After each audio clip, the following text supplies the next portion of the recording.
And we are live. Good evening, everybody. Thank you very much for joining us for a tutorial and playthrough of Kinfire Chronicles. I'm joined tonight by Mark, Marcus, and Pete. Hello.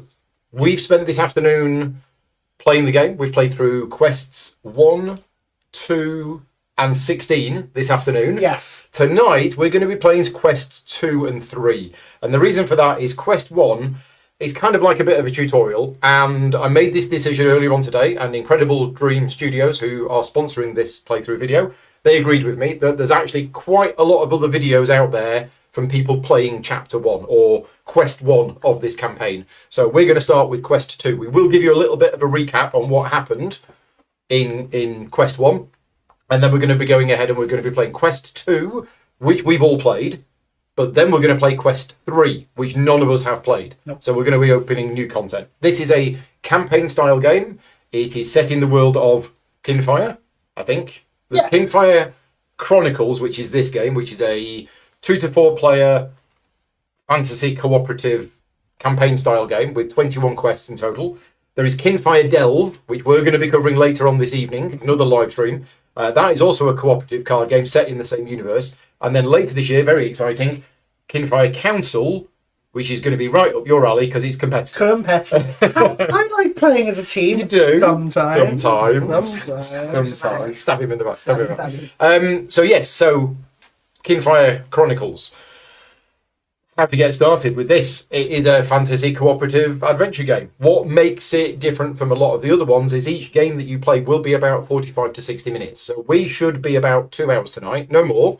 Pete's going to drive back to London. So we are on a bit of a time limit before Pete falls asleep. And we are all set up ready for quest 2, but we will give you a quick recap of what happened in quest 1. We are escorting a caravan from Dinlux to the town of Vinner. Mm-hmm. And on the way, we got attacked by a big red dragony thing. It was a big wyvern. Yeah. That's a big wyvern. And we managed to kill it. Yeah. And that was quest 1. From it, we've got the trophy token to say that we defeated the wyvern, and we got paid 6 money because we actually sold most of the body to the group on the caravan, and they gave us money for it, and we kept a bit of it. This is a bit of it. So we've got like one of its wings or something like that. Yeah. All bits were used. It was yes. No wyvern parts or no wyvern parts. Now, apart from that, because this is a campaign-style game, you are going to see some spoilers tonight. So if you don't want any spoilers, thank you very much for watching. But we are going to dive in and we're going to start playing Quest 2. So we have an adventure book. And I wanted to mention at this point, this is the second printing of this game. So it's not a second edition. It is a second printing of this game. And what they did between first and second printings is, first of all, there were a few cards with errata. They fixed all of them, so that's all been sorted. And this adventure book didn't exist. What this was a series of cards. So there was a huge amount of cards. And what they've done is they had a lot of feedback, and they've decided to do an adventure book. And yeah, that's what we're going to be using. So it's a flip adventure book. You can see all of the different quests in here. This was quest 1, which was the road to Vinner, with all of that stuff. And then we are on quest 2, which is Troubled Waters. Now, I've got some camera presets, and I think it's this button. Cross fingers. Yes, we've got the right button. Where's my pointy stick? Can you pass me my wooden pointy stick, please? Right. I feel so much better now. Right, so Troubled Waters, and I'm actually going to read it on this screen here, because it's easier than that. Wow. So, the fight with the wyvern took a lot out of you, but your journey is not nearly over. You and the caravan can only afford a short time to rest before you have to push onwards. I'm going to zoom in a little bit because the text is a little bit small for me to read. There you go. The only thing lying between you and Vinner now is the river. Upon approaching the bridge, however, you find that something or someone has destroyed it. A man from the caravan peers over the edge, making a show of studying the collapsed bridge. He shakes his head. Yep, won't be possible to get the caravan across without at least a makeshift bridge. You seekers are going to have to secure some ropes to the other side. You raise an eyebrow. Us seekers? He doesn't miss a beat. Aye, whatever destroyed this bridge might still be lurking on the other side. You can't expect any of us to face whatever did that. He inclines his head towards the rubble. That's a job for you big, strong seekers. Sighing, you start looking for a place to climb down to the riverbank. Terrific. So we refer to the adventuring rulebook for Quest 2, for the ins and outs of adventuring. So one thing with this game is it has 4 rule books, but you do not get all of these 4 rule books when you start playing the game. What happens is that you will get rule book 1, which will be actually included in the box itself, which is essentially how to put the player boards together, and here's a little bit about how the cards work. It also tells you how to create the Destiny bag. Now, even though this is a sponsored playthrough, we are going to be playing with a house rule today. This is supposed to be called the Destiny bag, and I'm going to call it the Bag of Destiny. Fine. Is that all right? That's good. Everybody okay with that? That's good. I might add that to my list of house rules on BGG. So the Bag of Destiny, what this does is it contains a whole pile of chips numbered 1 to 12, which is these here. This is what the enemy's going to do when you draw that chip out. There's also some hearts in here. There's some darkness in, and there's also chips for the players. Now, in a 4-player game, there will be 3 of each. So we got 3 of Mark's, 3 of yours, 3 of yours, 3 of mine. In a 2-player game, there would be 6 of each, and in a 3-player game, there'd be 4 of each. So there's always 12 player chips in the Bag of Destiny. And the general flow of this game is that you will draw a token from here, and that's the player that goes next, or that's the enemy that goes next, whatever. And there's ways that you can manipulate that. There's a couple of ways which you can manipulate that. Pete's in charge of the Bag of Destiny. Okay, there should be a dramatic music that follows that Bag of There Destiny. should be. Every time I say Bag of Destiny. I left my trumpet at home. There should be. I can't do So that's the Bag of Destiny is created when you play this. Now, when you play Quest 1, the rulebook for combat appears in the Quest 1 rulebook. So as soon as you open the Quest 1 box, or the folio as it's called, you will find all of the rules for combat. But combat isn't the only thing that you do in the game. Essentially, there is a little bit of an adventure stage that happens before every adventure, and that's what we're going to do now. So when you open the Quest 2 folio, which is here, so this is the Quest 2 folio, all of these come in the box. In here is rulebook number 3, which tells you all about adventuring, and that's what we're going to do now. So what we do is we go to 2-1. So you can see here, these are what the cards used to be. So these all used to be individual cards, and we're now going to go to 2-1. So after tying off the ropes to this side of the bridge, you survey the rubble-strewn river ahead of you and prepare to cross. So every seeker, we must all now reach the middle of the river. Yeah. And the way that we do that is we have 2 options. We can either swim across the river or we can jump across the rubble. Now, swimming across the river is a red check, and jumping across the rubble is a green check, and each of us independently chooses which one we're going to do. Before we explain that, we need to talk about the actual seekers themselves. So this is my seeker. I am Valora Helmsman, and every seeker has a deck of 18 cards. Now, these cards come in 3 different colours. You will see that there is red cards, there's green cards, there's blue cards. Some cards are even multicoloured, and I'm just noticing that this is going in and out of focus, so bear with us a minute. Let me just set the focus to manual. There we go. So yeah, 3 different colours of cards, and sometimes you will see, do I have any? No, I don't. Can somebody pass me a white card from one of their decks? Some of the cards are white. I don't have any white cards in my hand, but Pete's got one in his hand. A white card counts as all 3 colours. And the colour is really important for various reasons. Now, you can always tell what kind of cards I've got in my deck because of what's printed on here. So out of the cards in my deck, 9 of them are action cards and 9 of them are boost cards. And of those 9 action cards, 4 of them are green, 3 of them are red, and 2 of them are blue. And at the start of every adventuring phase, what you'll do is you will shuffle your deck and you will put it face down on the table. So what that means is, for me, the decision is easy. I know that there are more green cards in my deck than there are red cards. So for me, I want to try and jump across the rubble. So I'll go first. Oh, lead by example. Yeah, exactly. Glorious leader, please. And basically it says what I do is I choose which one I want to do, and then I flip over the top card from my deck. And if it matches the colour that I've chosen, then I have reached to the middle. Otherwise, I get an exhaustion card, which are bad, and then I go again. And I've got to keep trying until I get to the middle. Now, those exhaustion cards are not going to affect us in this adventuring phase, but the exhaustion cards stay with you for the battle. In fact, they stay with you until you rest at an inn. Now, I know when we're going to be resting at an inn, but that's only for Quest 2. Yeah. You might play later on, and you might end up doing more than one quest before resting at the inn. I don't know. So I'm choosing to jump across the rubble, and I'm going to flip the card over, and it is green, so I'm there. That's me done.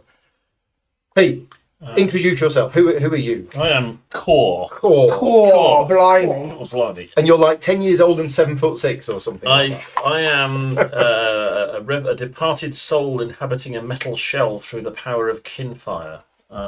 So I'm 7 feet tall. Yeah, and you've got like a 10 years moth old. on your shoulder. And I've got a special magic moth. The moth is called Flicker, thank you. Flicker. The moth is called Flicker. Me and my moth. I think because I've got lots of red in my deck. You're going to try and swim across. I'm supposed to be a bit of a tank. Yeah. So I've got lots of. I mean, you're red made of metal cards. for a start. Yeah. So I've got more red cards than others. So Yeah. I'm going to go with red. So I'm going to go with swimming. You swim? Yeah. I'll lead by example. Yeah. We've got other members of the party who aren't quite so good at swimming. Well, spoilers. Okay, so I'm looking for red cards. Yeah. Now that's a white card, so it is all colours. Every single one. So you're good. And I need 2, don't I? No, just one. just one. Was it? Yeah, flip over the top Yeah. card. If Oh. it matches the colour, you're good. Well, there it is. So that stays in your discard pile. That's how you swim. By the way. Shush. in this adventure step, you only shuffle your discard pile back into your deck when instructed to do so. I know some people think it's after you've done a particular card, you shuffle it back in. No, you don't. So whatever cards we are putting on our discard pile now will stay in there. Now at the start of the battle, we do refresh, we reset it, but not during the adventuring phase until you're told to do so. Mark, you're going to have a go. Now you've got 4 red in your deck as well. So Yep. I am Naz of the Wind Strikes. Big you are an orc. But I'm Big Brain Orc. I'm a tactician. A as well. tactician orc. Okay. Now let's see if I know how to swim. Nope. No. I've crashed into the rocks. Try again. So, oh yeah. There we Right, go. so that's a multicoloured card and you can count it as red. I finally worked out. So Naz has taken 1 exhausted card. Yeah. Now we are using the sleeves that these were an add-on. So the sleeves are, custom for the particular character. And whenever you get an exhaustion card, you need to sleeve it. put it in one of your sleeves and then add it to your discard pile. Begrudgingly. Now, Hello. Roland Yes, is a stout dwarf, indeed. and you're really good at thinking. I'm a book nerd. I like books and libraries. Swimming. How many times have you read the Silmarillion? 20 times. Love Okay. it. So I'm going to try. I'm going to try to swim. Okay. First card. No, It's I not failed. red. Okay. Second time. Try again. It is It red. is, you've done That's it. fine. It's okay. Just as good as you. There you go. I learned. See, you went first. I saw Yeah, you how were to watching swim. me. I was watching. You saw me flounder first. I learned by example. You did and that was accidentally fine. copy my first floundering move. That's Yeah. okay. I did. That's cool. You're not used to swimming. But you won't didn't know. tell me not to exactly copy you. It's true. So that's the fun. one. That may have been for entertainment purposes. Right. Once all seekers reach the middle of the river, go to 2-2. And the game comes with this little cardboard thing. You're supposed to put it here so that you can remember which one you're on. Right. You've made it halfway across the river and pause to catch your breath on a sturdy piece of debris. You notice a bit of flotsam caught between one of the bridge pillars and a nearby rock. It could be something useful. Choose a seeker to attempt to grab the flotsam. That seeker flips over the top 2 cards of their deck, and if either of them are blue, then we gain the item. Now, we know you've got more blue cards in your deck, Yeah. but you've just lost one. I've lost 1 card, yeah, Okay. which means I've got 7 You've left, still got- and still a white card as well. I'm definitely not the person to do this. Is it still better, I think, for you? I think so because I've the 4 blue, Right. the most stacked. I'm the next best, and I drew 1 blue as well. Right, so okay. you're still better. So, we're I going to get... promise if you fail, we won't laugh at you. No, We're that's going to get fine. Roland to Okay. try and grab this. Stop it, just gleaming under So the bridge. 2 cards, and if There you either go. of them is There you blue, go. there you go.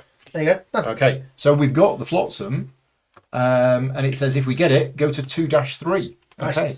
The flotsam turns out to be a black powder bomb. I'm going to take this here and read it. The fuse is blackened, but the bomb is undetonated. It's clear that several of these bombs were used to destroy the bridge. Dun, Dun, dun, dun. But this one must have fallen into the water, extinguishing its fuse and preventing it from going off. Who made it? Who did it? Difficult to say.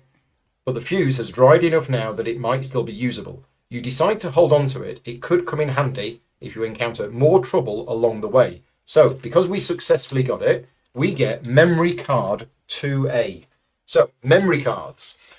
Memory cards are a way that this game tracks things that you have done, and they may be referred to later on by something else. For example, we might go somewhere and it says, if you have memory 2A, then do this, otherwise do this. So, do you want to read memory 2A? Yeah, of course I can. You discover an explosive device while investigating the sabotage bridge on the way to Rena.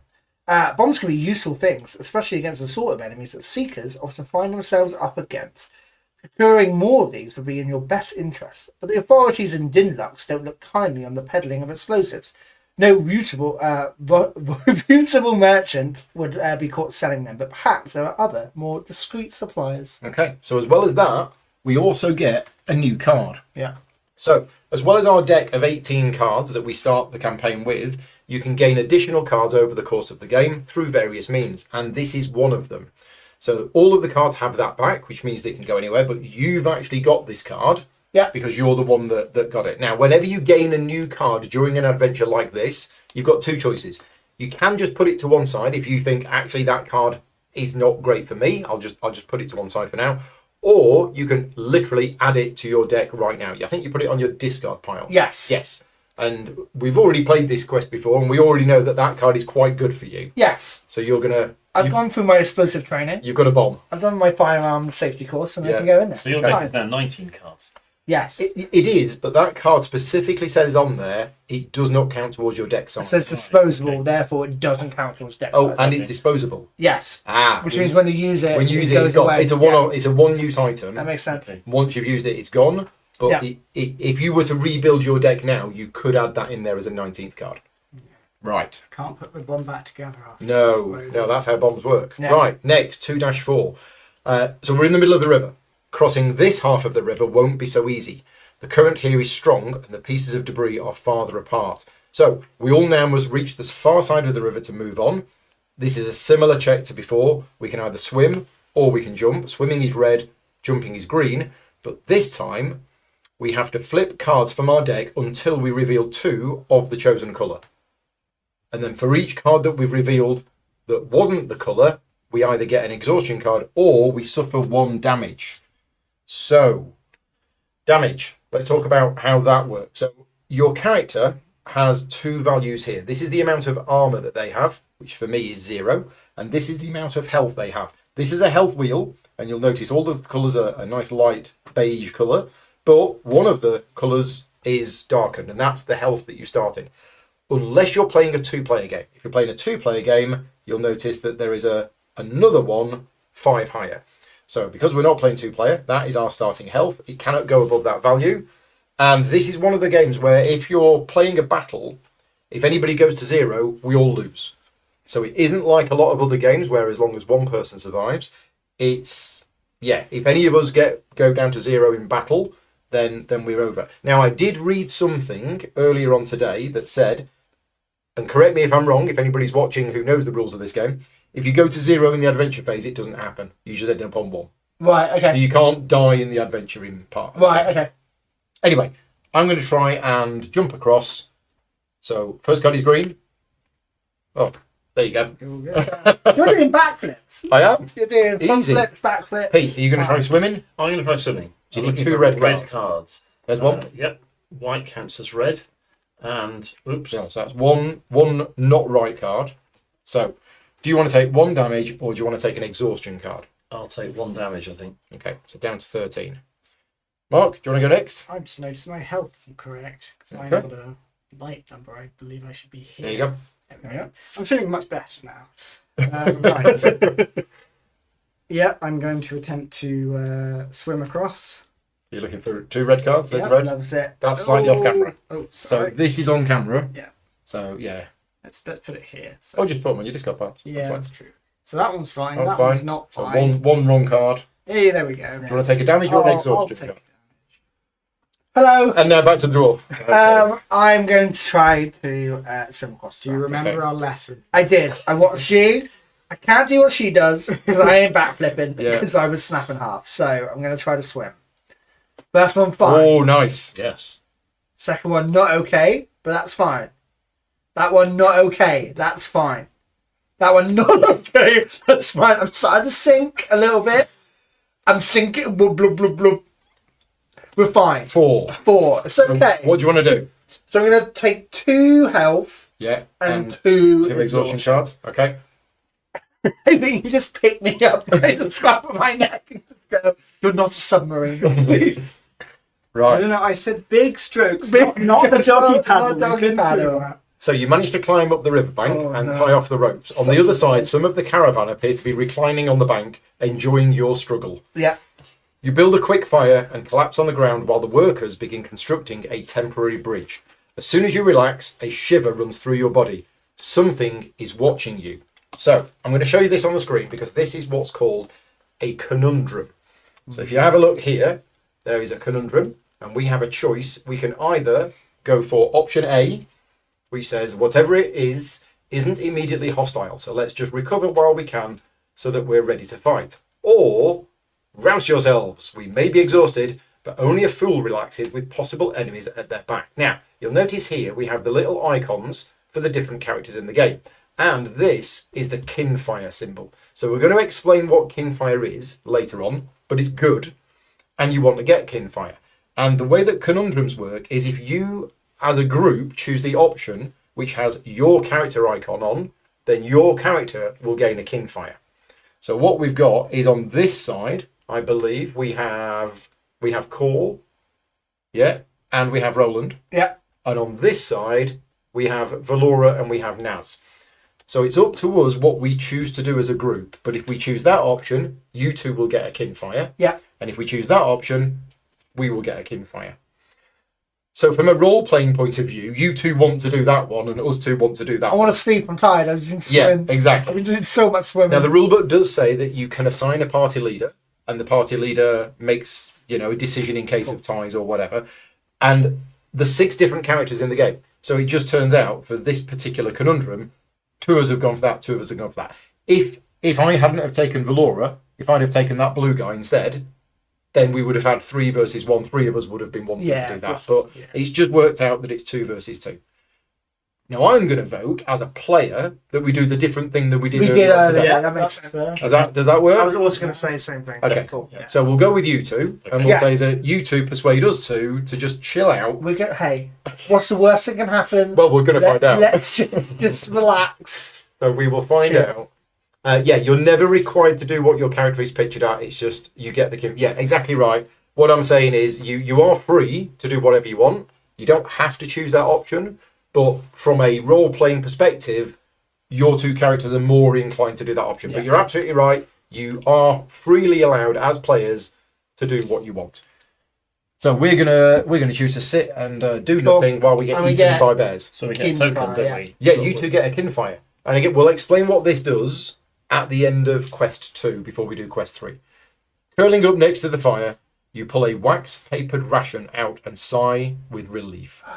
Each seeker flips 3 cards. Yeah. For every blue revealed, you can either heal 1 or remove an exhaustion from your deck. So blue. Blue.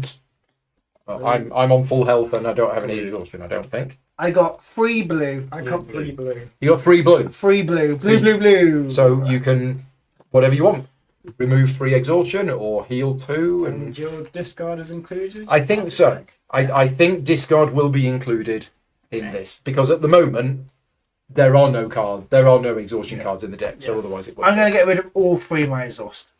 Right. Okay. I'm going to have a nice sleep. Yeah. It's been a tough day for all of us. Mainly me with all this swimming. I would like to stop Have a nice picnic. Have a nice picnic, a nice charcuterie board. Very However, prepared. there's a rustling nearby, followed by a snort. Two great stags burst forth, grunting and stomping their hooves. They are unlike any deer you've ever seen, with oozing pustules growing from their antlers along the twitching muscles of their backs. They tense and charge. Oh. So we gain 1 fate token. Now, we've not mentioned the fate tokens yet. These are the fate tokens here. At the start of Quest 1, you gain 2 fate tokens. We are going to assume we didn't use any fate tokens in Quest 1, because any that you don't use carry over to future quests. And we've just gained another one. So if we don't, these are kind of like in our supply. We own these as a group. If we don't use any of them in this quest, we will have these 3 for the next one. But no matter how many fate tokens you have as a group, you can only ever bring 3 with you into a quest. I'll explain what the fate tokens do in a minute, but we've just gained an extra 1. Then discard 1 of each Seeker's chits from the bag into the spent chits area. So it's the opposite of what happened last time. Wow. So we go into the bag and we take 1 of each of us out and we put it into this area here. These will return to the bag when it resets. That's... Yeah, well, if only we'd have been on guard. Well, hindsight.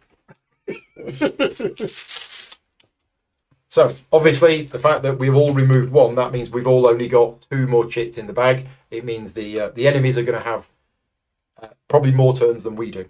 So, we now go to 2-8, and we go to Map Atlas. So, we have a Map Atlas, which is all of the different quests in the game, and we're going to number 2, which is here. So, let's just first of all, before we put anything on, I'm just going to show you this on this camera angle, because we have a series of spaces, 2 spaces that share a common line. They're adjacent to each other. General movement in this game is you move 1, so you move from one space to another. There are ways that you can move extra, but generally speaking, you move 1. And the way that combat works in this game is if it's a melee attack, you need to be in the same space as the enemy. If it's a ranged attack, you need to be in an adjacent space. You cannot do a ranged attack from the same area. And you cannot do a ranged attack from more than 1 away. Now, this particular map has these icons. This means that anybody who is in one of these spaces gets 1 extra sort of block or armor versus ranged attacks, because shrubberies, and you can hide behind the shrubberies. Now, we are setting up the battle. It was we were told to read 2-8. So what this tells us is which enemies we're fighting, where they start on the map, and also where we start. So for this particular quest, and again, all of these things would have been in the quest folio, we are fighting these 2 great stags. So first of all, we have One Horn. So One Horn is got 18 health. So we track that with one of these health trackers. That's got 18 health. I'm going to put that on there actually. And we've also got Patchy. Patchy has 16 health. And our objective is to defeat the Great Stags. Now, where they start is all based on this. I think it was 2-8, wasn't it? I believe so. Just double check that. I think it's slightly different from the last one. Yeah, 2-8. So, the game actually comes with standees for all of the enemies. I've got the sort of deluxe upgrade pack, so they are acrylic pieces instead. We're going to lie them down today, because if we stand them up, you're not going to see them on the overhead camera. So One Horn is here, in this particular area, and Patchy is here. Now, one really important rule about this game, which also sets it apart from a lot of other games, are these focus tokens. So we can see on here, and in fact, I've got a preset for this one here. So this is One Horn. You can see here that One Horn is going to focus on the player with the most health. That focus is really important. And the player with the most health right now, I believe, is Naz. Now, I think the game tells you to put it on their player board. What we're going to do is we're actually going to put it on the token on the board, because that makes it a bit more obvious. And according to the setup image, we're all here, because this is our campfire. We're all there. So we're all there. And again, we're going to lie these down just so that you can see them on the overhead camera. And this one has got the focus on Naz. Now, the second enemy, Patchy, also is focusing on the player with the most health. Now, the focus is really important, because what happens is these two, they don't like Mark's character. They don't like orcs, right? And what it means is that they will only go for Mark. So, in other words, if one of them was like over here and Mark was over there and I was here, let's say I was in the same space as it, and on its turn, it's only going to move 1 and then it's going to attack. And let's say it has a melee attack. So right now, it can't actually get to Mark. It can't move 1 and hit him. So will it attack me instead? And the answer is no. And that's one thing you're going to have to get used to with this game, unlike a lot of other games. They don't focus on the one that's nearest. and they won't attack them. They are going for the character that they've got their focus on, even if that means they won't actually do an attack that turn. So focus is really, really important. Right, the next thing according to the battle setup is we're going to place these tokens on the board, and I'll put them on, and then I'll explain how this works. So these are all pre-decided based on the particular setup instructions. Yeah, no, I think I've got these the wrong way around. Yeah, I've got these the wrong way around. It's these ones here, and then 7, 8, 9, 10, 11, 12, and the darkness is going next to the 7 and 8. Right, so I'll show you how this works. As I said, we were told to do this because this is what he said in the setup. Essentially, each of these enemies has 3 abilities. It has this ability here, this ability here, and this ability here. And if we draw out of the bag the number 8, then it's doing this ability. If we draw the number 10, it's doing this ability. If we draw the number 11, it's doing this ability. So you do see what the enemies can do, and which actual thing they do depends on which number comes out. Now, one thing that you can do, and we might do this tonight, is that once a number has come out, you can flip the little tile over, because you know that that's not going to happen again. And once a lot of these get flipped over, you can really start to work out what the enemy is going to do next, and you can take that into account when planning your turn. Now, the other thing that I wanted to mention is you'll notice that there's a white stripe on each of these because enemies follow the same colour patterns as players do. There's 3 colours, red, blue and green, and these are all white, which means these are all the colours. And that's important for playing defence cards. And we'll see this later on, but essentially when an enemy attacks you, people can help protect you by playing cards. And the core rule of this game is that the cards must match the colour of attack. So you can't just play any old defence card. You can only play one that matches the colour of the attack. And thankfully, all of these, their attacks are white, so we can actually play any card in defence. Now, start of battle, we now shuffle our deck together. So anybody who does have any exhaustion cards might now draw their exhaustion cards into their hand. So what you do is you shuffle your deck of cards and you draw 7 of them. And what I'm going to do, 3, 4, 5, 6, 7, I'm going to just zoom in on my player board and I'm going to show you these cards, because there are 2 types of cards. As well as the 3 different colours, there are 2 types of cards. This is an action card. This is an action card. This is an action card. This is a boost card. So this is not an action card, it's a boost card. You see, it doesn't say action, it says boost. So you have 2 types of cards. And in my hand, I have 3 actions and I have 4 boosts. You actually start with 9 of each in your deck. That's your 18 cards. Now, the big difference between the 2 things is actions are what you play when it's your turn. When it's your turn, you get to play one of your action cards. You cannot play your boost cards on your turn. You play your boost cards on other people's turns. And every time somebody else does an action, every other player can boost it if the card is a matching colour. So if Marcus decides to play a green action card, I can play this boost card to boost it because this is a green boost card. And if you can't tell the colours apart, you've got little icons here to help with colour blindness. Now, the other really important thing is when you draw your 7 cards at the start of a battle, if you have no action cards, then you get to draw another 7 and then you shuffle your original 7 back in. You have to have an action card at the start of the battle. And that is because whenever you find yourself without any action cards left in your hand, so let's say I'm down to these 2 cards in my hand, then what happens is at the end of my turn, I have to discard the rest of my hand and I draw 7 more. So in this game, you will not be drawing any new cards on your turn or at the end of your turn or anything like that. You continue playing with all of the cards that you've got until you are left with only non-action cards in hand. And then at that point, you discard the rest of your hand and you draw 7 new cards. And that is the main way that you get new cards into your hand. If your deck ever runs out, you shuffle your discard pile and make a new deck. And the other cool thing about it, and you'll see this later on, I hope, all of us have got a lantern. A lantern is a very, very special, powerful item.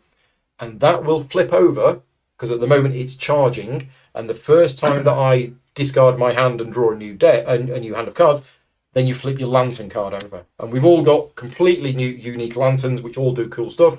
And when you use it, you flip it back. So that's the lantern card explained. Right, have we all got our 7 cards? Yeah. Has everybody got an action card? Yes. Right. I'm just going to open the window before I melt. Yeah, of course can. Because it's getting very Well, I say the warm. temperature got really warm. It's all the thinking. It's all the thinking. Yeah. Oh yeah, armor cards. Let's talk about armor cards. I'd forgotten about them because I don't have any. But have a look on my player board. It says 0 armor. I'm the only character, I believe, that doesn't have any armor. Pete's got 3. Mark's has got 1. Mark's got 2. So at the start of battle, in addition to your hand of cards, you also take a number of armor cards and you add them to your hand as well. Now, you don't need to sleeve these because although they are in your hand, you use them in a different way. You never discard them. They never go to your discard pile. But when you get hit, you can use these armor cards to help protect you from damage. Right. Is there anything else to explain before we actually start round 1 of combat? We can tell everyone our abilities. Yes, let's go around the table and we will tell everybody who's watching what our special character ability is. Pete, do you want to go first? I'm core. Core. Core. Each time another seeker within 1 space of core is damaged, core may redirect 1 of that seeker's damage to himself, so I can take other people's damage when they incur it. Cool. I'm Roland Wardforger. I am a true friend. So the rule is normally you can boost someone and you have to lead with the colour of that card. So if they play a red card, you can only boost with red cards. True Friend allows me Roland's boost cards to not have to match the colour of the action or attack they are being played on. So I can boost to anything. Yeah, so those rules that I just explained, Marcus doesn't play by those. I don't play by his. I'm a maverick. He plays by his own. Play by his own rules. What's Naz's special ability? So, Naz, whenever Naz moves during her turn, she may choose to move another seeker instead. So normally you can do a move either before or after doing your action. But in this, for me, I can say, hey, you go over move, there instead. Because you're a tactician. Exactly. I'm directing you to the best possible point of the battlefield. Okay, and my special ability is each time I enter a space that doesn't have any enemies in it, then I can give 1 adjacent character 1 armor. Another seeker within 1 space and they get an armor. So I can say, go and hide in that bush. Is that even if Naz moves you? So can Naz move you? Every time I enter a space. So yes, if you move me, then I can then do, and then on your turn you can move. And then as I can well. move again. Interesting. I just keep moving around. So we just have a quick look at this player board again, because when you saw it earlier, you probably saw lots of text on it. This is the only unique text. This is the special ability. All of this is actually a summary of the game. As Mark was saying, when it is your turn, you can play and resolve an action card, or instead of playing an action card, you can actually pass. And what you do if you pass is you draw 1 card and you discard, or you discard 1 card. And then you can move, and you can move 1 space before or after acting. And then at the end of your turn, if you have no action cards left in, that's the thing that I was mentioning about refreshing. Now, there is a comment in the chat from Tommy, and absolutely right, I was going to get to this later. I was talking about boost cards, and you play them when somebody else does an action. There are a couple of special boost cards which work in a different way, and they actually say on them when they can be used, because there are certain things that happen in the game where they can be used. So, we are about to start, and what we do is, normally, don't do it just yet, but we will draw a chit out of the bag, and then if it's mine, I get to take a turn. If it's yours, you get to take a turn. If it's an enemy number, they'll get to take a turn. Also in the bag are 3 hearts. When a heart comes out, any of us can take a turn. We choose as a group. But let's talk about the fate tokens, because, and we're not going to use one of these right now, but later on we might. When you are about to draw a token out of the bag, you can spend a fate token in order to draw 4 of them, and then you choose 1. So we had a situation this afternoon where if a monster did a particular thing, like I think if number 8 came out, we lost the game. Yeah.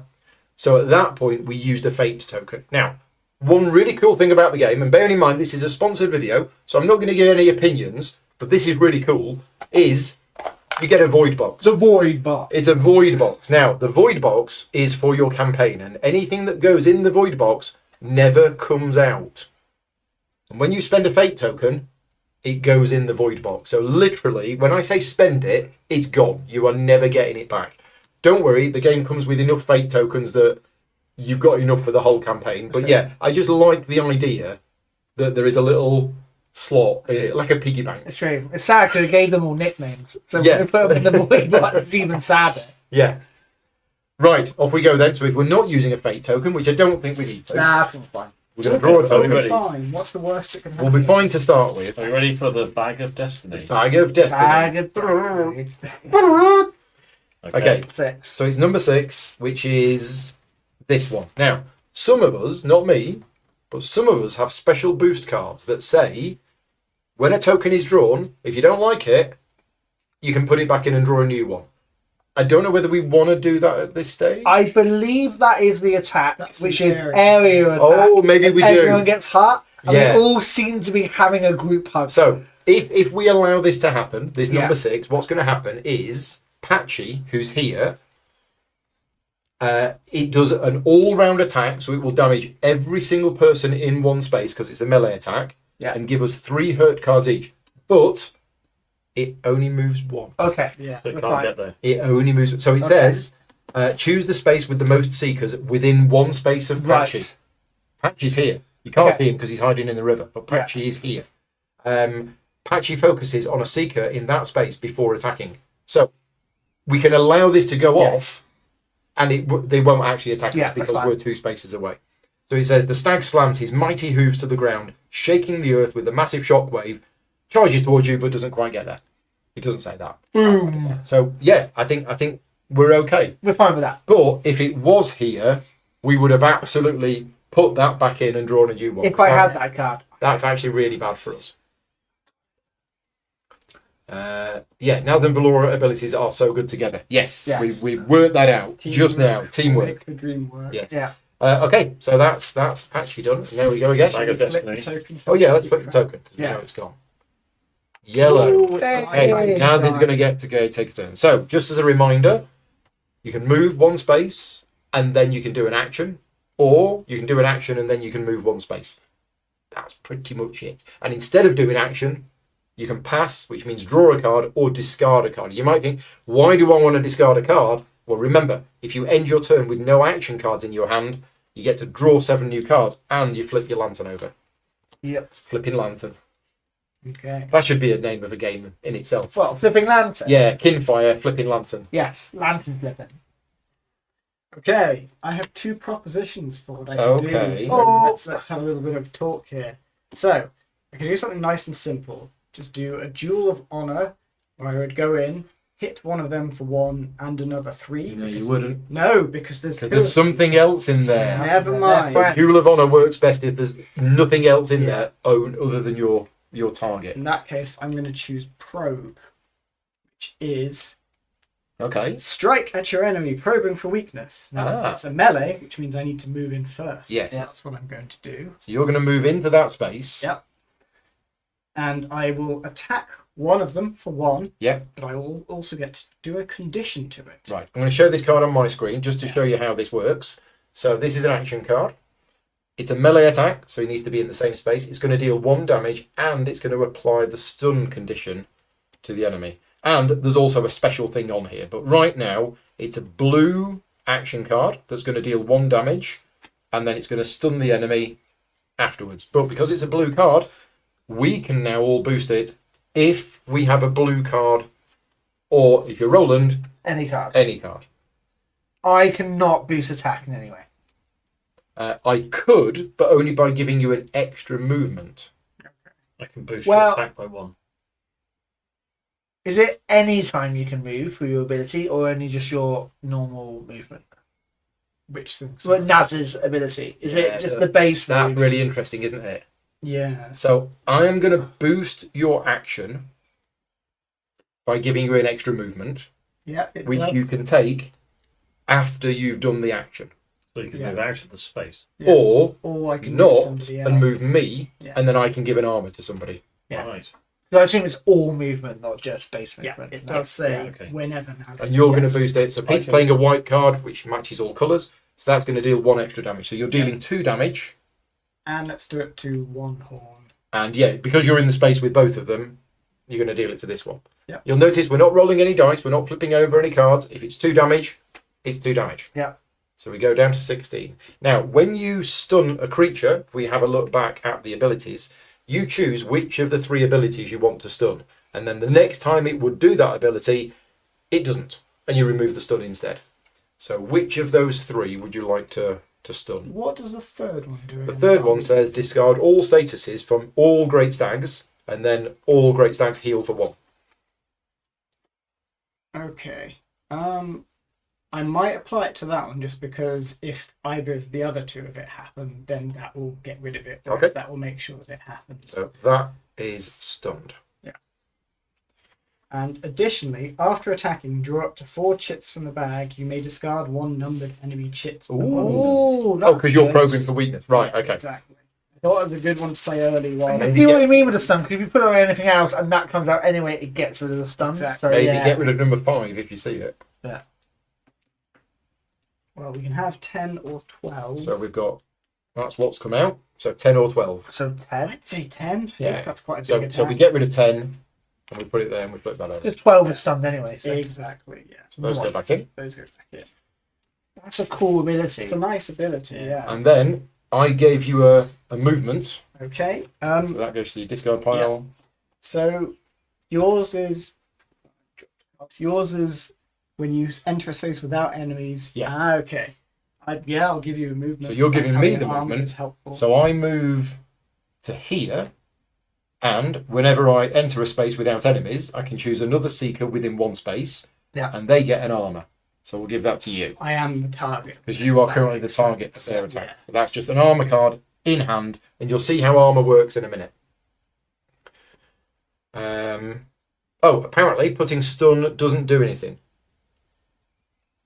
Sorry. Right. Okay. Slight rules correction. I misspoke. Yeah. When I said It says it can't attack. it says it can't Yeah, attack. that's a good point. Yeah, Right, it okay. doesn't just nullify the ability, it means it can't attack. And in fact, I remember reading this now. If there's anything else on there other than attack, it still does. It still does it. Thank you for the Okay. correction. Shall we This have one. put it on that one instead of got rid of the 12? That works. Yeah, let's do that. But make sure we put the 10 Yeah, back in yeah, and that take 12 out. needs 10, 12 out. Right. You search for the 12, please. Bag. Thank you, Tommy, for that.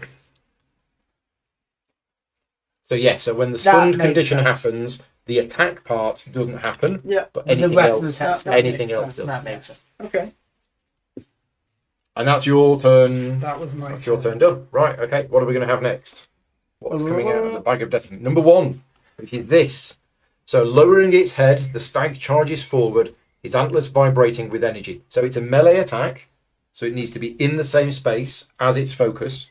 It already is. Yep. So it doesn't need to move. So this is 5 damage, and it's going to inflict hurt, which is one of those cards. Now, here's where we have a character about to take 5 damage. So if none of us boost it with a block card, what's going to happen is 5 damage is coming in. You then reduce that damage by 1 for every armor card you have in your hand. So Mark has 3 cards in hand, so he would only take 2 damage, and then one of the armor cards goes. So armor will gradually soak up damage and deplete, but every time you refresh your hand to 7 cards, you get your full complement of armor cards back. So, yeah, but we can block it. So certain cards that you will have, for example, this blocks 2 damage on another seeker. Now this is a red card, but remember, all of the enemy's attacks, they're all white. So I can use this card if I want to. Shall I just do this and then it's done? Yes, because you're blocking 3 anyway, Yeah. right? So I block 2, so it's down to 3. Yeah. You've got 3 armor, so you take no damage, and one of your armor cards So goes. you go down to 2 armor, basically. There you go. Right. Awesome. And that was that done. But I believe you still get the hurt. Right, okay. Seems. I think Tommy will confirm that. I think you still get the hurt condition, Right, okay. even if no damage was done. I will. Oh, Your still ribs- takes the effect. Your Thank you. ribs are still bruised. Yeah, so the hurt card, what this does is it goes into a player's hand, and it means that while you have any of these cards in your hand at the start of your turn, you take 1 damage for each one of these in your hand. And then, if you didn't gain a new one at the end of your turn, you can get rid of 1. So that's how these work, and if you've got lots of these, it's bad. It does did hurt. quite a lot. I remember. And it even says on here, this is nice, I like the amount of text on the board. It says this status represents bleeding, burning or poison, basically causing you to continually lose health. So health big gradually. antlers just hit you. Yeah, and you're bleeding. That hurts. Number 10. Okay, so here's where the stunned condition is actually going to help us. So what we have is normally that ability would be an attack of 6, but because it was stunned, it doesn't do the attack of 6. And in fact, that's all of that text. Before Right. attacking, one Hun refocuses on the nearest seeker, but can't move, and then this attack would ignore armor. So I'm glad you stunned that one. It would still refocus though on the. I believe. Well, it seeker? says before attacking, and Right, okay. it's not actually attacking. Okay. So the before attacking doesn't happen. Cool. But that's It would have been Naz anyway. But... It would have been you anyway. Yeah. Darkness, right? So darkness, and the reason why this is not just a number is it triggers this effect, but the darkness card goes on the time track. So the things that go on the time track are the darkness, of which there are 2 in the bag, and the heart symbols. And whenever the time track is filled, that's when all of the chits go back into the bag and we refresh it again. Should we send it back in the bag? Yeah. I don't know. I mean, let's have a look at what it does. It's an attack of 2 with stun and an attack of 2 with trap. Now, Stun and trap. so I haven't explained to you guys what stun does on a player. Right. And this is another clever part of the game, because in a lot of games, stun would mean miss your next turn. Yep. In this game, it's go into the bag, find one of your chits and take it out. So it's not miss your next turn. It's It's a turn. kind of miss a turn, That's but rough though. it is. And trap means you can't move. I think we should delay that as best we can. Stick it back in the bag. I think. Okay, so Pete's playing a card which basically says put it back in the bag, shuffle it, and then draw the same one again. Traditionally, that's what happens. That's exactly what happened. Okay, so No, it's a Yeah. heart. So it goes on the time track, and we can now choose as players who's going to take a turn. So who's in the best position to take a turn next? it would be good if I did. I can. I mean, I can put the hurt on it. I can hurt something and stun it. I would take the focus and I would give myself 2 extra armors. Ooh, that's pretty good. 2 extra armor. Yeah. So you'd have 5. Yeah. I mean, that seems good. That's Difficult really to argue good. with that. Yeah. Also, if you can move in a way which gets yourself away from me, because I'm a squishy little boy, and there's some area damage that would make me sad. But hey, Are we going to let Core take a go? Okay. yeah, Yeah, why how about So that? I'll play taunt. So I'll do an attack. Oh, I'll this is move an him interesting card. and I'll do an attack 0. So this is a 0 attack, but it can be used as melee or ranged. And you gain 2 armor. And then if your target is in an adjacent space, you move it into your space. I mean, I could move here. Yeah, Yeah. If I did a ranged attack, it would be on you can mice. move here and then bring it closer I towards you. could, yeah, I could Yeah. do that. That makes Does sense. that, to does that make split them sense to do that? Split them up? Yeah. I'd agree. Okay, so if Yeah. I go there, which one shall I drag in? So you've moved there. You're then going to use this as a ranged attack. Yes. Yeah. And if your target is in an adjacent space, you move it to your space. So, which one? You pick. Well, pick this one. Patchy. That's this one. That moves into there. And Right, yes, I'm just going to show you this card. So a couple of things special about this card is, first of all, this attack's damage cannot be boosted. So previously, when we were playing cards to boost the damage, this one can't be boosted. It is 0 damage. But also notice, compared to, say, I'm just going to go and look at it. Compared to this one, this card is just 2 damage. This is no damage, but notice this black spot behind it. What that means is you draw attention to yourself, Mr. Underhill. Yeah. And basically, you get the focus after this one. So this is kind of like drawing aggro to it, as you might expect from the name of the card. So what happens is Patch's focus changes to there. Okay. Oh, so the other focus is still on. Right, Yes, okay, yeah. it's because you've taunted that. and that's my go. Okay, right. Bag of Destiny. Did you get You the gained armor? 2 armors already. Oh, yes, 2 That armor. was a big part of the So point. you've got yeah. Big 5 card. armor. Yeah, so I should be able to soak up a bit of grief. Yep. Um, Quick pointer. I'm wondering if actually you should have got that one to focus on you because it's more likely to hit you. There's 5 possibilities of that one, This is true. and only 4 for Patchy. Yeah, it's fine. Hey, we've done it now. It's Okay, fine. yeah, But it's fine. I agree with you. I'd probably agree, but That's okay. It's another heart. Ooh, I We can need to start doing some damage. I mean, I can get the hurt on it. do a 4 attack because I'm now alone with that. Okay. Yeah, because unfortunately mine is an acid arrow, so Right, it actually okay. hurts. It hurts other people in the space as well, so maybe not. And also, we're getting to the point where you're running out of actions I am. to be able to, move out. So I mean, if you've got your jewel card, and there's only you and it in there, it does make sense, I think. Yeah. Yeah. So we're gonna have. because 2 of Nad's tokens already come Yeah. out, you've got 2 still in the bag. Okay. So Okay. off you go then. Great. Jewel of So honor. I will play the Jewel of Honor. It's a green. If anyone. So it's is able 1, to boost. but plus another 3 if there's nothing else in there other do than you your want to draw or discard a card? Well, I'm going to boost you by 2, Ooh, so nice. it's already 6, I'm not too fussed about drawing or discarding. and cards. each of us can only boost once. I have no attack boost, unfortunately. Okay. So 6 I'm damage. still doing 6. That's still good. So 6 damage to one one horn. horn. So he's down to 10. He's now more like half a horn. Yeah. And that's it, isn't it? That is me done. Did you want to move, I or could move let me somebody move? else. I think I should move you. Yeah. Um, So then I move to here. Yeah. And I give you an armor. sounds like a plan. Since I'm still under threat from one Yeah. of them. Okay. For some reason, you took offence to me stabbing him in the face. Was that yeah, that card would have drawn focus to you Yeah. if you didn't already have it. Yeah. Okay, right. Right. Cool. Core. Cool. Right. That joke will not get old. Will it get old? It won't. Spoiler. It will never get old.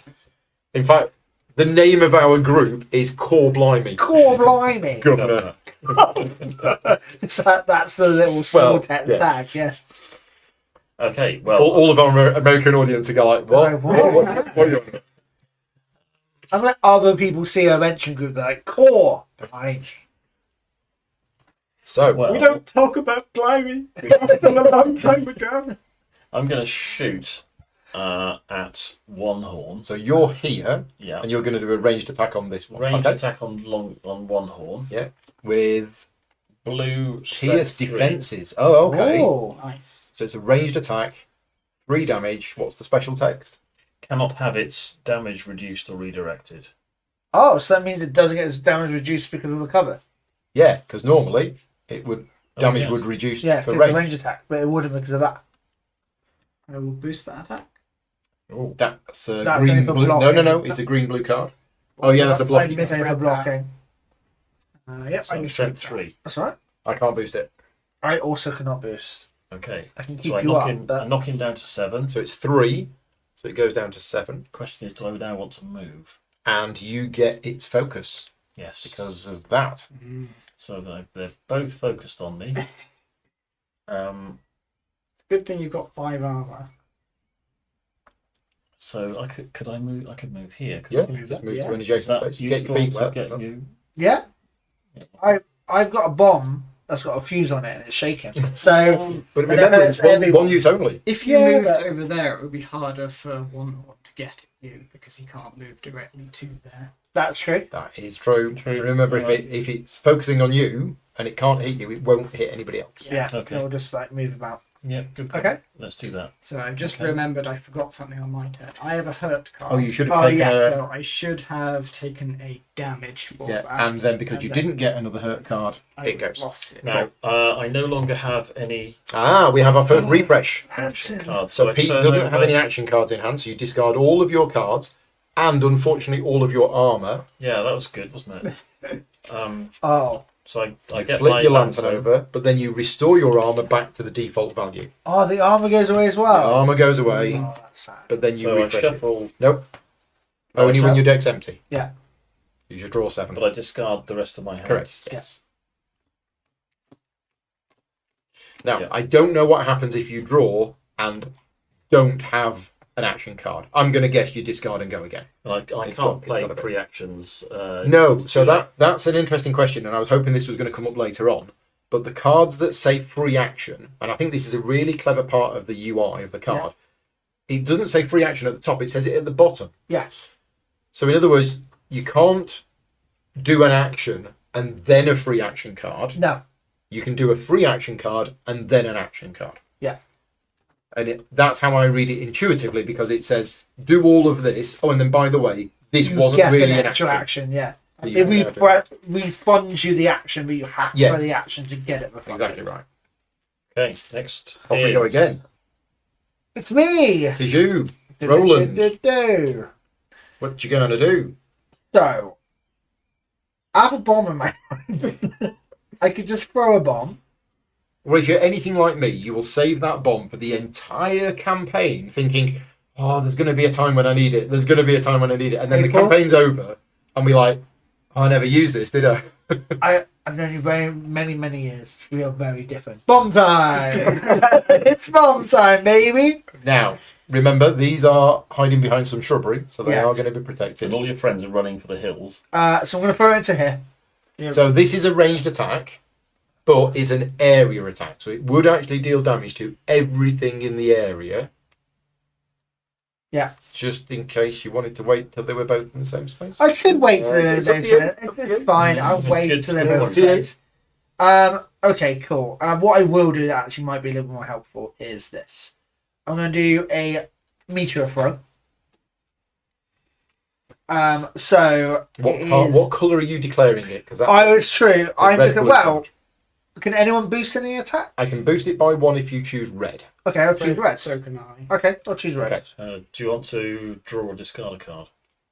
I would actually like to draw. Okay, this so card, though. me and Mark are boosting it with 1 extra damage. So the damage is Yep. 5. Yep. Pete is boosting it with a different type of boost card that allows Marcus to draw or discard a card. So I'm going to draw cards. So we're coming in for 5 damage at range on which one? On probably That one one. is almost This dead. one? That was all So almost it's dead. going to be reduced to 4 because of the shrubbery. What I can do, it will get a hurt as well. Yep. And also, which is basically a fire. Oh, and I can move it as well. So I could also do this and just move it into the corner and get it like far away. Yeah. Is the other option. Yeah. Yeah. Plus, actually eliminating one doesn't make a huge amount of difference because those tokens will move over. Yeah. Yes. So yeah. So I'm actually going to meteor throw Then them Patchy. Patchy into So the it's corner. 5, but minus 1 because of the protection. So it takes 4 damage. It gets a hurt. Yep. And the special text is you can move it. Yes. Right. So I'm going to meteor throw into there. So it's on fire. It is So on fire. This hurt card goes on one of the 3 abilities, and then the next time it does that ability, it takes 2 damage. That card goes, and then it does the ability. I do become the target because it's got a black You background. do. So you are the focus, but, yeah. but it's miles away. Yeah, and I'm also going to move here. Oh, because you haven't moved yet. Yeah. Yeah. fair enough. Which one are you putting it on? I think we put it on the middle one because it's got 2. Yeah, on it. flipping these Okay, tokens maybe over is we- actually really useful, isn't it? Yeah. It's got 2 on it. It's going to come up most often. Therefore, Yeah. we'll put it on that. Okay, Makes a lot of sense. we all done? Yes. Okay, Bag of Destiny. Dun, dun, dun. It's you again. Oh, right. Okay. Now remember, you don't have to do an action, and if you don't, you can discard or draw. This is true. I think I can do actions though.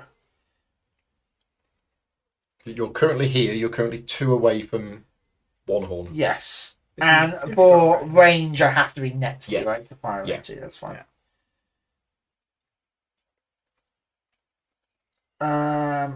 Okie dokie. I can basically fire a bomb, and that's it, and people will take lots of damage, and that will be bad. So I am going to just draw a card. Draw a card? Yes. Let's just draw cards. Yeah. Did you want to move? Yes. Okay. Even further away. Well, it's only one move going to go Yeah. into there, so Okay. Next. Plus, you're sort of done unless we choose to. back yeah, up. exactly. Well, white. So, I mean, I'd like to have a go because I've not had a go yet. Have a But I'm also aware that I've got more counters in the bag than other people. Mm. I'm fine. 'cause You're not going to get to go again until we reset the bag. So have you got Yes. anything cool that you can do? Have I got anything cool I can do? Not really. I Okay. can throw the bomb, which is going to hurt everything else. I have a free action that will basically do damage from the amount of statuses. There aren't a lot of statuses on the board, so that doesn't. What does your lantern do, Pete? Before attacking, move all adjacent enemies into your space. So I could move, bring them all in. And then it's an area melee attack, so you would actually deal that damage to all of them. Yeah, and I've also got some quite cool free action cards. So I got one especially that would be good. I can also boost it for 1 damage. I don't know if we can boost it as well. Because if it's an area attack, we need to boost it. That'd be great. Down. Yeah, I can't boost that. Should we do that? what kind of attack is it? It's red. I can boost that. Sweet. Ah. So we Yeah, can boost it by that's 2 as sounding well. like it might be quite Should we good. do that? So Sounds I'll fun. move into So you here. move to there. I'll then use this. I'll move all adjacent. So before attacking, move all adjacent enemies into your space. Yeah. Yeah. It focuses them on me, and it does the 2 strength attack. On So each it's of them. red and it's 2. But before I do that, sorry, I'll play Vengeance of the Stone. Ah, right. We need to Before talk I do about that, this. So because this, that damages them. and everybody has one of these in their deck. This is a ward action. So it's an action, and you have to play it as your action, but it stays in play. And you can only ever have 1 ward action. So later on in the campaign, when you end up with 2 ward actions in your deck, playing 1 will actually replace a different one. And as we were talking about earlier on, this is a free action. So Pete is going to use his first action to play the card, but then this was a free action, so he can then do his other thing afterwards.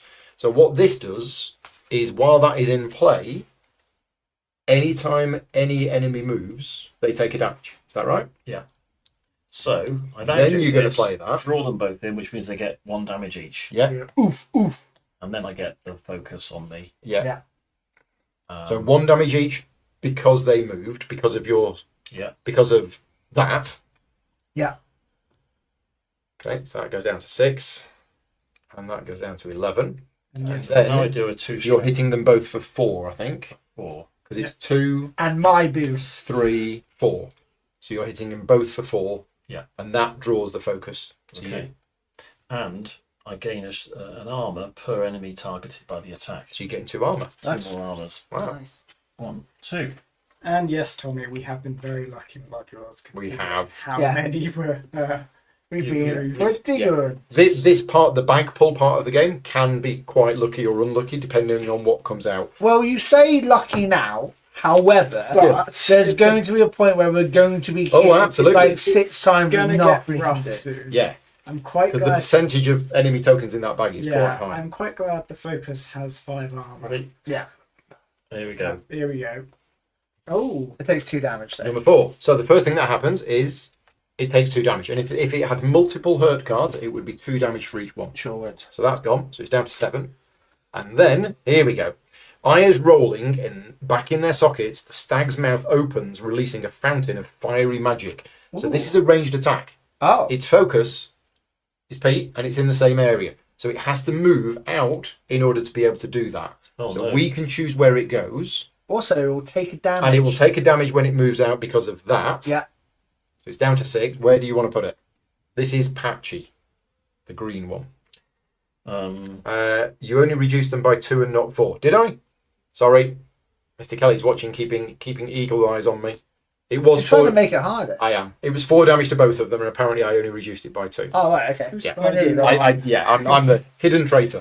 Should we put He's in, having so much fun, he This just is wants to last longer. let's put Patchy in there, shall we? Okay, so Patchy goes there. Takes damage.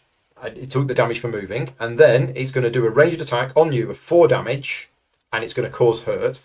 And then after attacking, it loses 2 health, and it refocuses. So what it's doing is it's releasing this fountain of fiery magic. It's actually damaging itself by Right. doing it.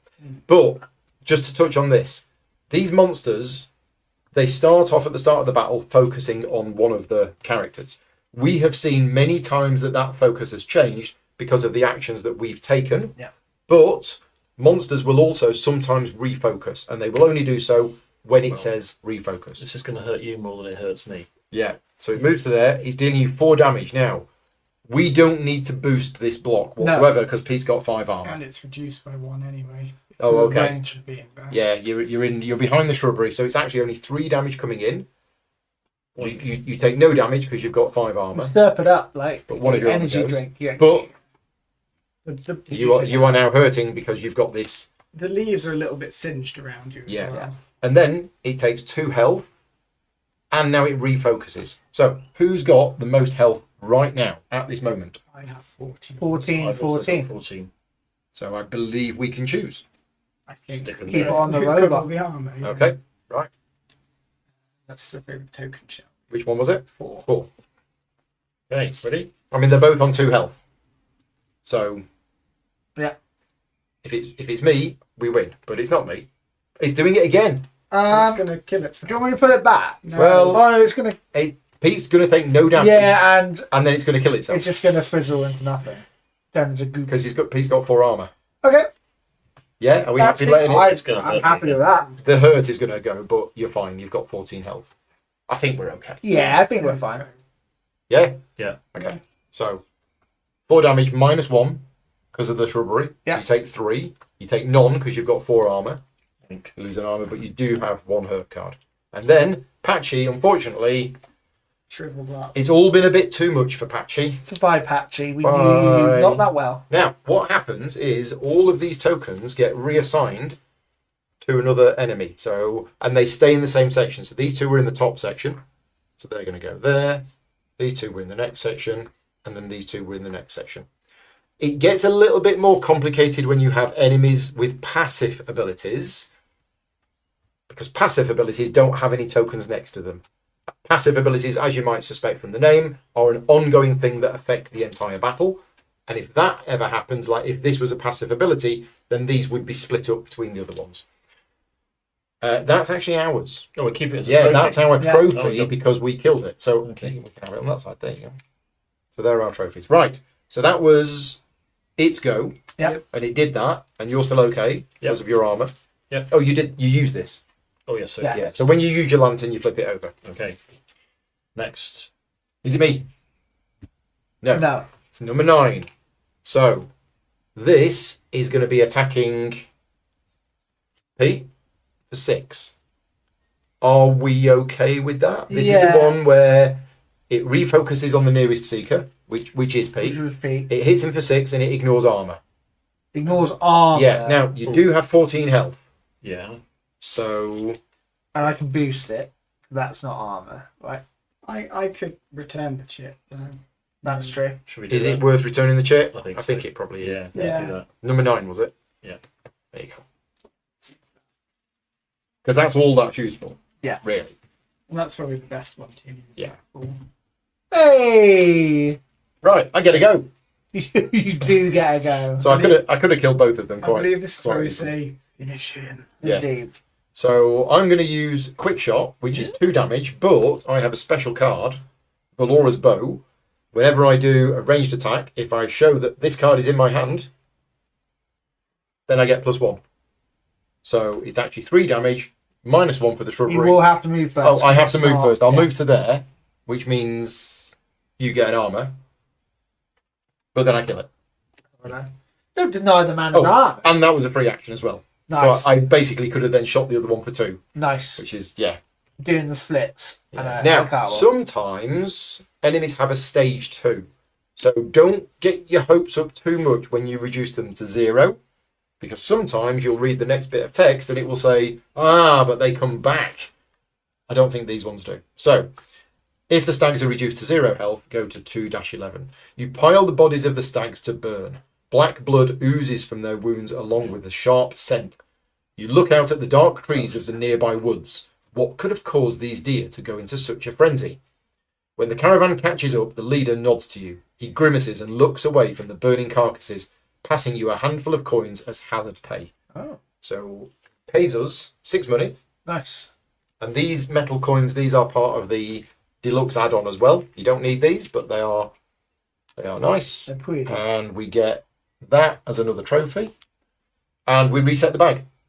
So we can reset the bag. The enemies go. And that is the end of quest 2. Almost. We go to the next bit. When you arrive in Vinna, the caravan leader shakes your hands in thanks. Over there's the inn. You can find the mare, Dara, there. And if you need us, I'll wait for Pete to finish up the bike. Sorry. And if you need us, we'll be camped by the lighthouse site. Inside the inn, you find an orcish woman leaning against the counter with a dwarf who appears agitated. The orc turns and smiles. You must be the seekers sent to escort the supply caravan. I'm Dara. Did everyone make it into town okay? You nod, and she turns to the dwarf. There you go, Hoyt. Say your piece and make it quick. This lot looks like it could use a rest. The dwarf hesitates. If you please, meet me at the Burnt Alchemist's lab later. I could use your help. Go to 2-13. Once the dwarf takes his leave, you tell Dara about the sabotaged bridge. Well, that's certainly not the first bit of trouble we've had. I'll send some carpenters out to get a proper repair done before the Hierophant arrives. In the meantime, your room and board here at the inn is free. It's the least I can do. Let me know if you need anything, and feel free to explore the town a little. It's quite charming out here, away from the city. Oh. So we have 3 options. We can either ask about Vinna's lighthouse, we can ask about Hierophant Selen, or we can go explore the town. Which one of those do we want to do?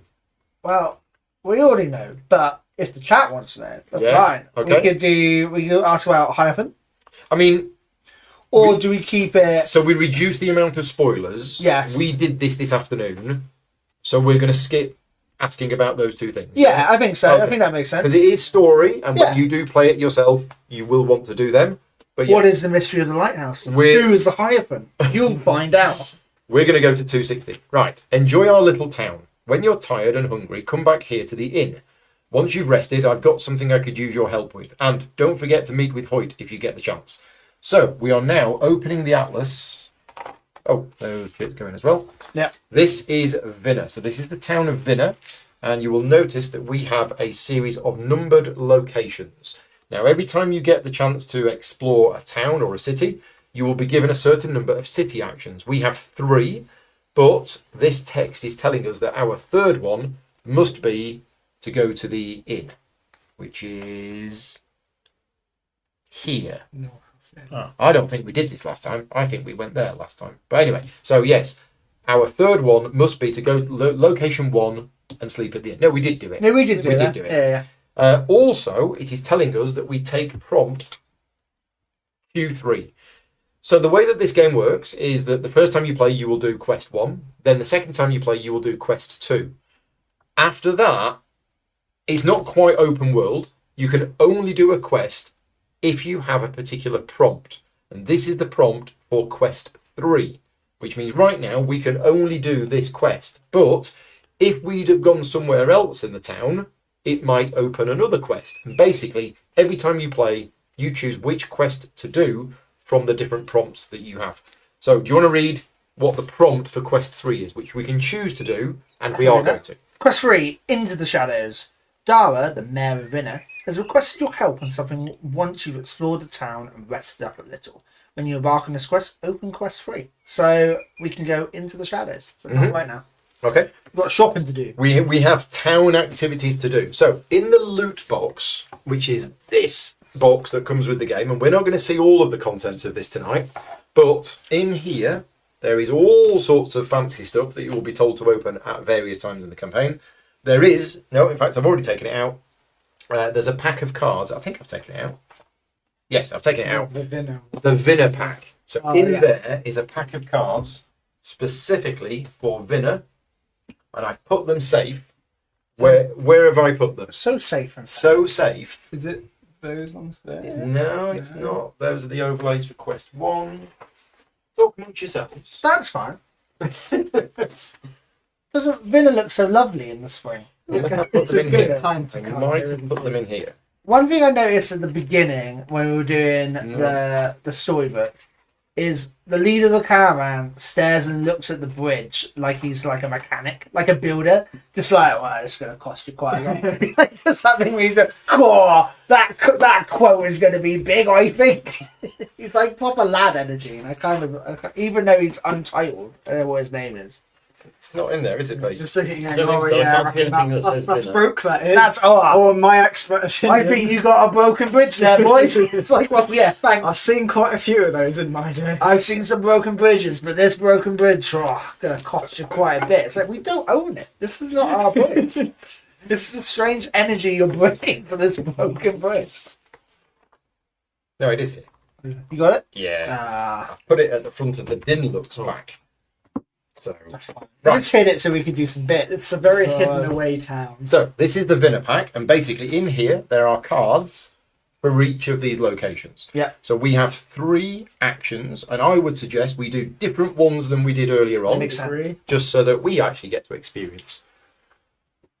Where do we want to go? Big lighthouse. The lighthouse It's construction. so big. Yeah. And we didn't That go is a there. very Feels, big feels like there's something going on there. Yeah. Okay, so we go to Vinner, location 7. This construction site is bustling with workers carrying tools, shouting orders, and hauling around loads of stone and lumber.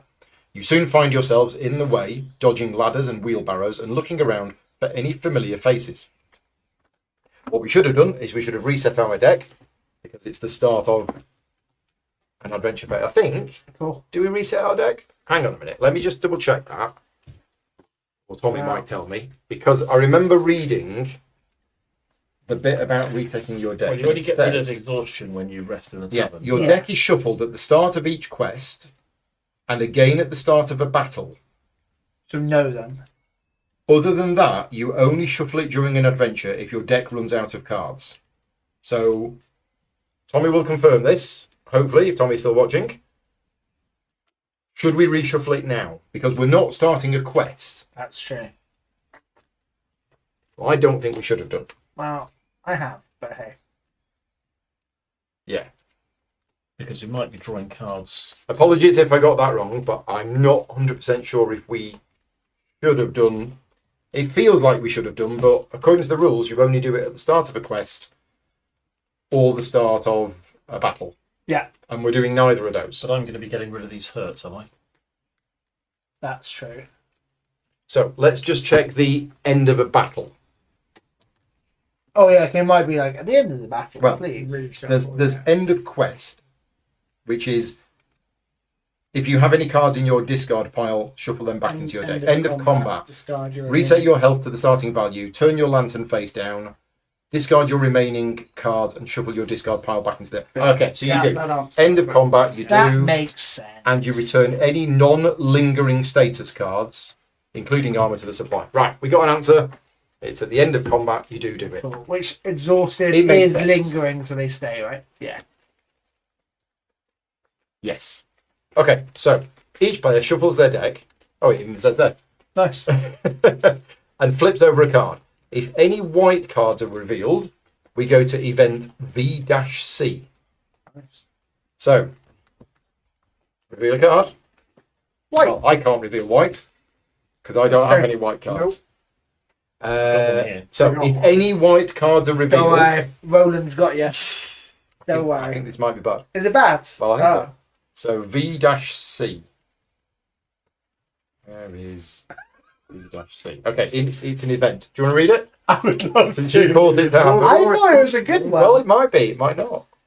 Just as you're about to leave the site and get out of everyone's way, you spot a familiar face. The leader of the caravan you escorted to Vinner. The builder boy. Builder boy. The lad boy. It's here. Facing the caravan escorted to Vinner. Catching sight of you, he waves you over. I'm glad I have a chance to thank you for getting us all here in one piece. He pulls out a small jade carving of a cat and hands it to you. Take this. It's brought me quite a bit of luck thus far. Perhaps it will bring you luck as well. And if not, you can always sell it for some coin, right? Slapping you on the back and shaking your hands, he bids you farewell and good luck. Also, that bridge is going to cost you one jade cat. That's Okay. fine. That's fine. But yeah, take memory VC and remove V7 and this card from Vinner. Your city action is over. Okay, so we get memory VC. Yes. And remove V7. V7 is gone. Yes, Yes. we can't go to the lighthouse again. Cool. Cool. After visiting the lighthouse construction site, you ran into the leader of the caravan and escorted here to Vinner. As a thank you for their safe journey, he gifted you with a lucky charm, a small jade cat. You may discard this card during battle as though you were spending a fate token, I believe. So I think this is just a spare fate token. Yeah. Awesome. That's useful. It's so lovely. It is so lovely. Okay. There you go, Mark. Right. You love cats. Look at the cat joke. So that was our first city action. Where we would like to go as our second All city I action. I don't know. I chose the lighthouse. Let's go to the tea wagon. Fancy a cup of tea. Yeah, So let's go to the That's tea. on brand. Let's go to the tea wagon. It's been a long day, right? that's on brand. Have a Jaffa cake. Yes. Yeah, is there a Jaffa Cake factory? Yeah. Okay. Do you want to read that? Yeah. We're off to Lucas's tea wagon. Okay. As you near the field, your eye is caught by a merchant wagon parked among the wildflowers. Inside, a large hulking man bends to look at you through the window. Hello there. Care to join me for a spot of mint leaf tea?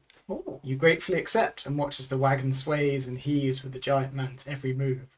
With thick fingers, he hands each of you a tiny teacup through the window. The sweet flowers that grow here are the key ingredient in many of my blends, he tells you. I also use them to brew a bit of healing ointment I like to call sweet balm. I could sell you some for 1 coin per dose if you'd like. You may shop at Lucas Tea Wagon, add it to the Vinner Market if you haven't already, and then see shopping in the town exploration rulebook for Okay. further information. So one of the things that you can do in between adventures is you can go shopping. And this has told us that we need to add in Lucas's tea wagon and the 3 corresponding cards associated with that. So this is Lucas's tea wagon, and it comes with these. Oh, wow. So basically, we can buy sweet balm, or sweet balm for 1 coin each. And these are action cards, which are a bit like your bomb. They're disposable, so they're 1 use only. They don't count, I believe, towards your deck size. And they restore 4 health to either yourself or another seeker in your space. And it doesn't count as an action. So I think we totally need to buy all of these. Absolutely. Because we've got loads of money. Sounds good. Let's Okay. buy all 3. So who's going to have them? The tank. The other tank. I was going to argue actually the squishy ones. Because That's if true. you don't have any That's armor true. and you do get focused on. And we do get hit. That Okay, I'll happily take one. Yeah. I'll take one as well. And I think it says you can restore it to other. Yeah, another seeker in your space. Yeah. So, Okay, cool. so it goes to the discard pile. If you want to take it and it becomes part of your deck, it goes on your discard pile. Cool. And I assume we can only have one each. No, don't think so. Once purchased, add the cards and any boosts to the Seeker's unused card pool or swap them into a Seeker's deck using the normal deck building rules. But these don't need swapping because these don't count towards the deck size. So you could have 2 if you wanted, but it would just thin out your deck.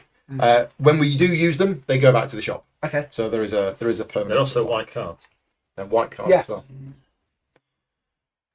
And then for our third city action, we have to go to the inn because that's what the instructions told us to do. Do you want to read it, Pete?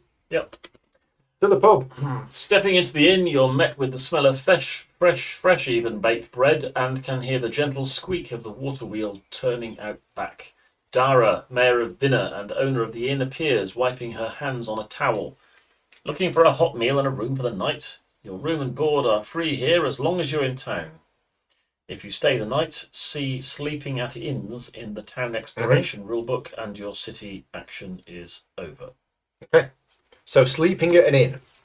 2 main things happen when you sleep at an inn. The first thing is if you have any exhausted cards in your deck, you can lose them. So that's the way that you get rid of the exhausted cards permanently from your deck.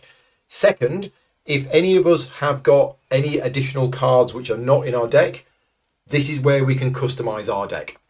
And I'll actually explain the customizing deck at the end of Quest 3, because right now, none of us have any extra cards. Yeah. But if we had gone to another place in here, we could have bought some extra cards, and this is the point where we would swap them out. But I'll explain that at the end of the next quest, just so you see how the deck reconstruction part of the game works.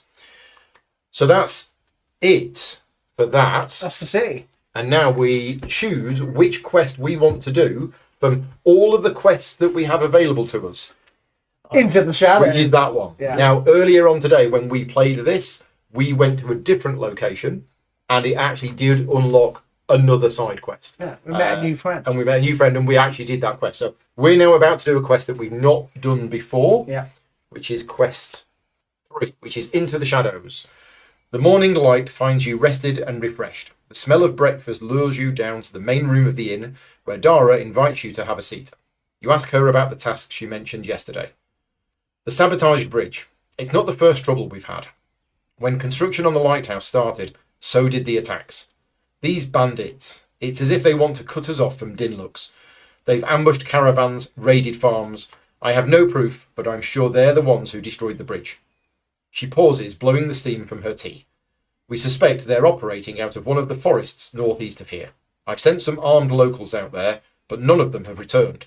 We can't afford to lose anyone else, but Seekers are trained for this sort of thing, right? You agree to track down and deal with the bandits, but first, breakfast. No sense facing danger on an empty stomach. Yeah. Oh, second breakfast. Right, 3-1. After breakfast, you gear up and make your way north. Near the edge of town, you spot a dwarf running in your direction. Wait, she calls out. When she finally reaches you, she leans over, hands on knees, to catch her breath. I just wanted to thank you personally, she finally says. My aunt and uncle were among those you escorted here. They're safe because of you. You wave off her thanks, all in a day's work for a seeker, but the dwarf stops you again. The forest where you're headed. Some ruins appeared there after the last starless night, and someone warned me that they're haunted by malicious spirits. It's not safe out there. The dwarf seems overly nervous to Fane. Now, Fane is not with us, so Right, if Fane was with us, we would go to a separate chapter. So there is a little bit of a branching storyline here. We go to 3-3. Right, the forest northeast of Vinner is quiet and cool. There's a shaft of smoke rising in the distance, a campfire. You ease up on the camp, keeping your footfalls quiet. You ready your weapons, but when you emerge from the trees to strike, you find only a pile of corpses. They could be the men that Dara sent out before you. The camp is littered with abandoned supplies. Whoever left must have been in a hurry. You notice tracks leading deeper into the forest. We have a conundrum. So we can choose to either...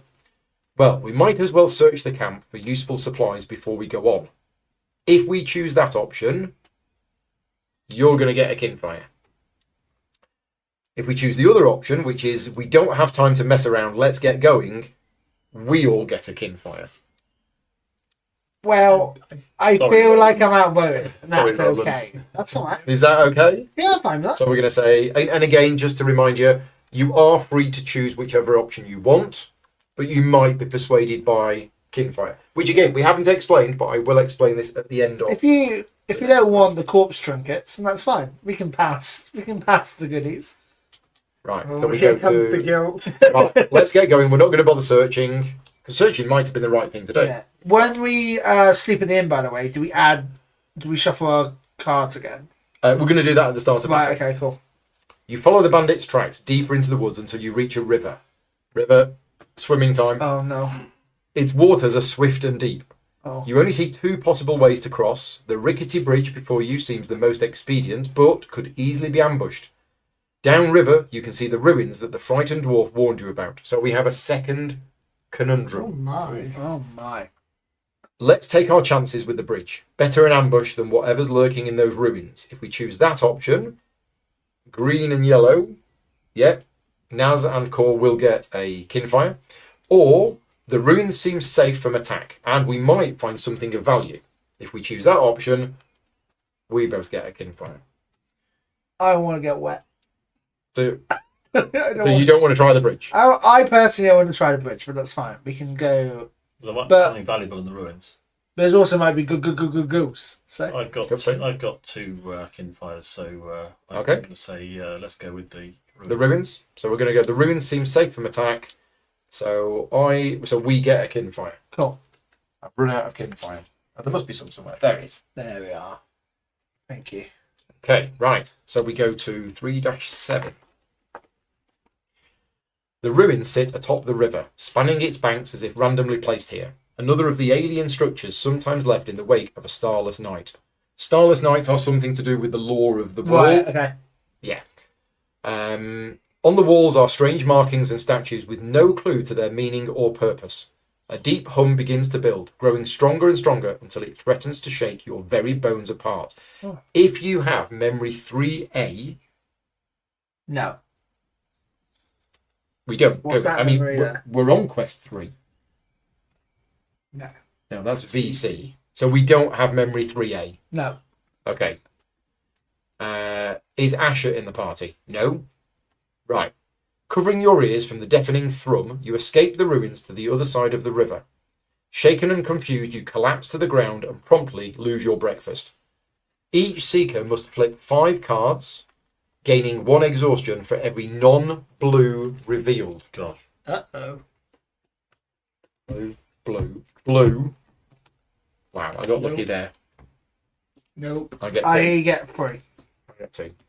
When your deck runs out, you don't shuffle while adventuring, only in battle. Phew. Okay. Only Yeah. 2. That was exhaustion, was it?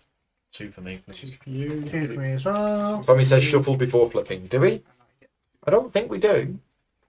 It doesn't say we shuffle. And the rulebook specifically says... Is that because we slept though? And we didn't shuffle in when we slept? I think that's your sleeve. Yeah, too late. So apologies for that if we got that bit wrong.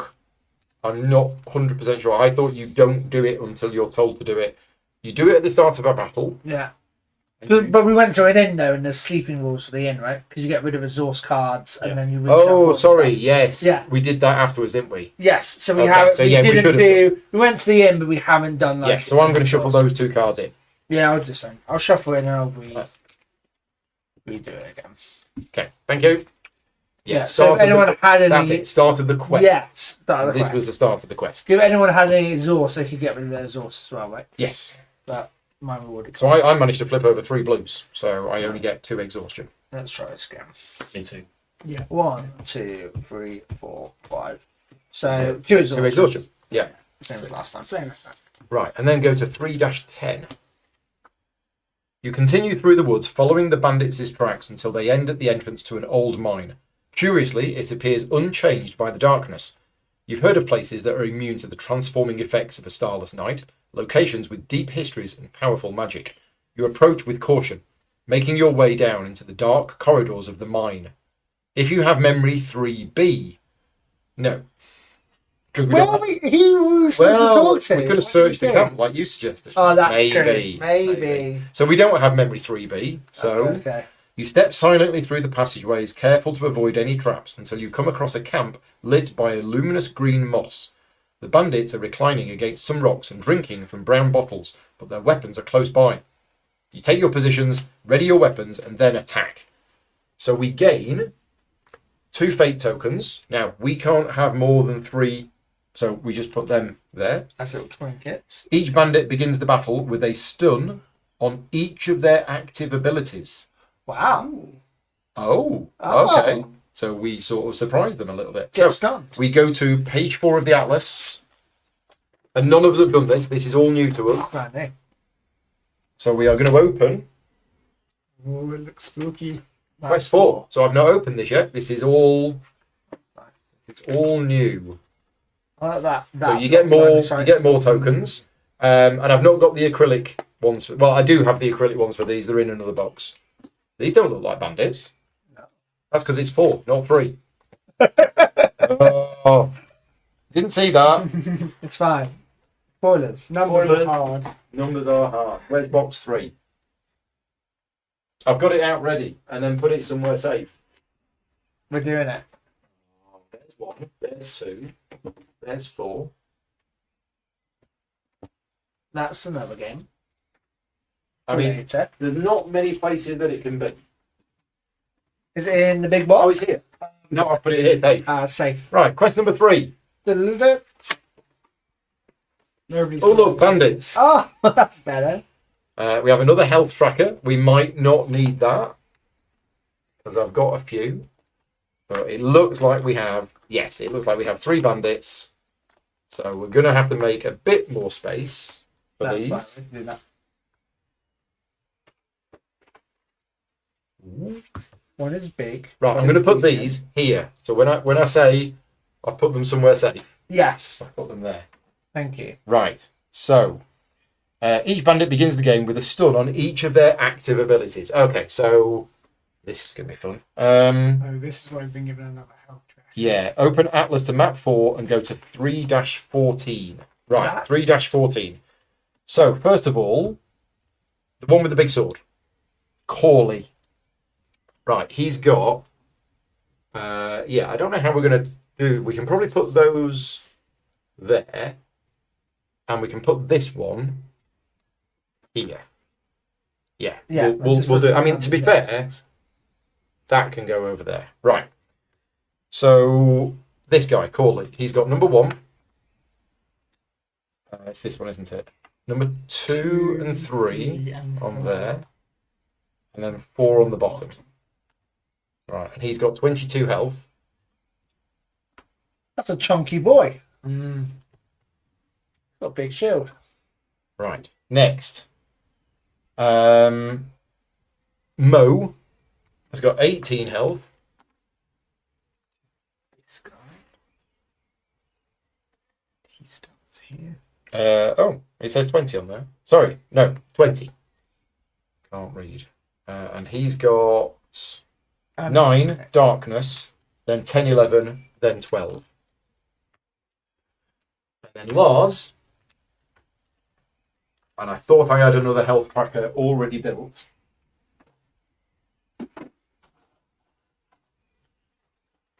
I have another health tracker already built. So he's got 18, and he's got 5, 6, 7, and 8. Okay, so Mo's here. Who's that guy? Lars and Corley. Right, we are there, and there, and we all have to be in different places. I'm ranged, so it's probably better that I'm here. This is a black line, so we can't enter that particular space. I guess you're the tank. Do you want to go there?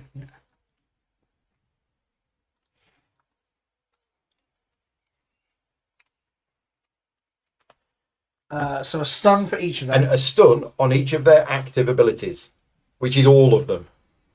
All of these are active abilities. So literally, we're stunning everything. Pretty good. Okay. Right. Now, at the start of battle, are we Shuffling our. shuffling? Before you do it, I'm just gonna check that again. At the start of combat. At the start of a battle, yes. At the start of battle, we do shuffle it. So get the deck shuffled. All of those exhaustion cards. Yeah, I was going to say, I'm not sure I want Okay, so the focus is, first of all, Mo is focusing on the player with the least health. Oh, that's me. I'm 12. I got 10.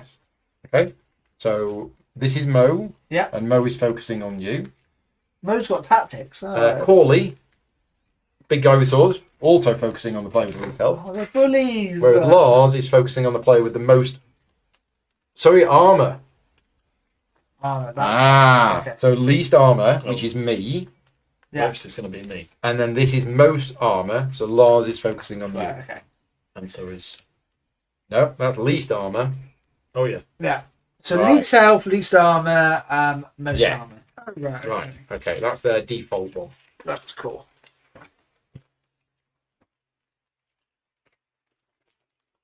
Okay, if a seeker is defeated, we lose the battle. If the bandits are reduced to 0, we go to 3-16. So, we are I'm kind of hoping I draw a card Ready to and go. get to go first. Which what I'm going to do that. I really want my ward, because then every time they move, they get damage. that's good. I have a card which does damage equal to the amount of statuses people have. Well, let's hope we draw that one. So if I had that, Nice. that would be tasty. Right, are we ready? Yep.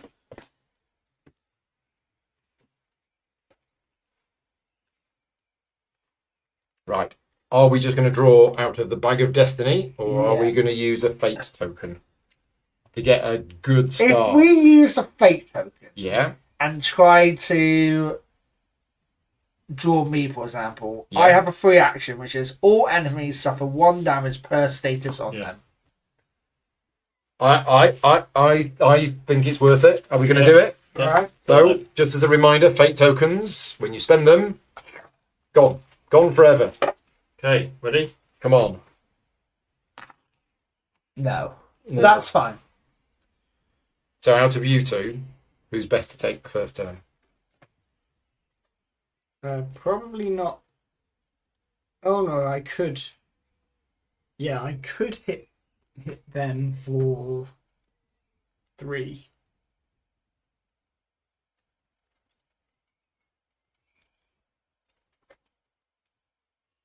That's what I can do.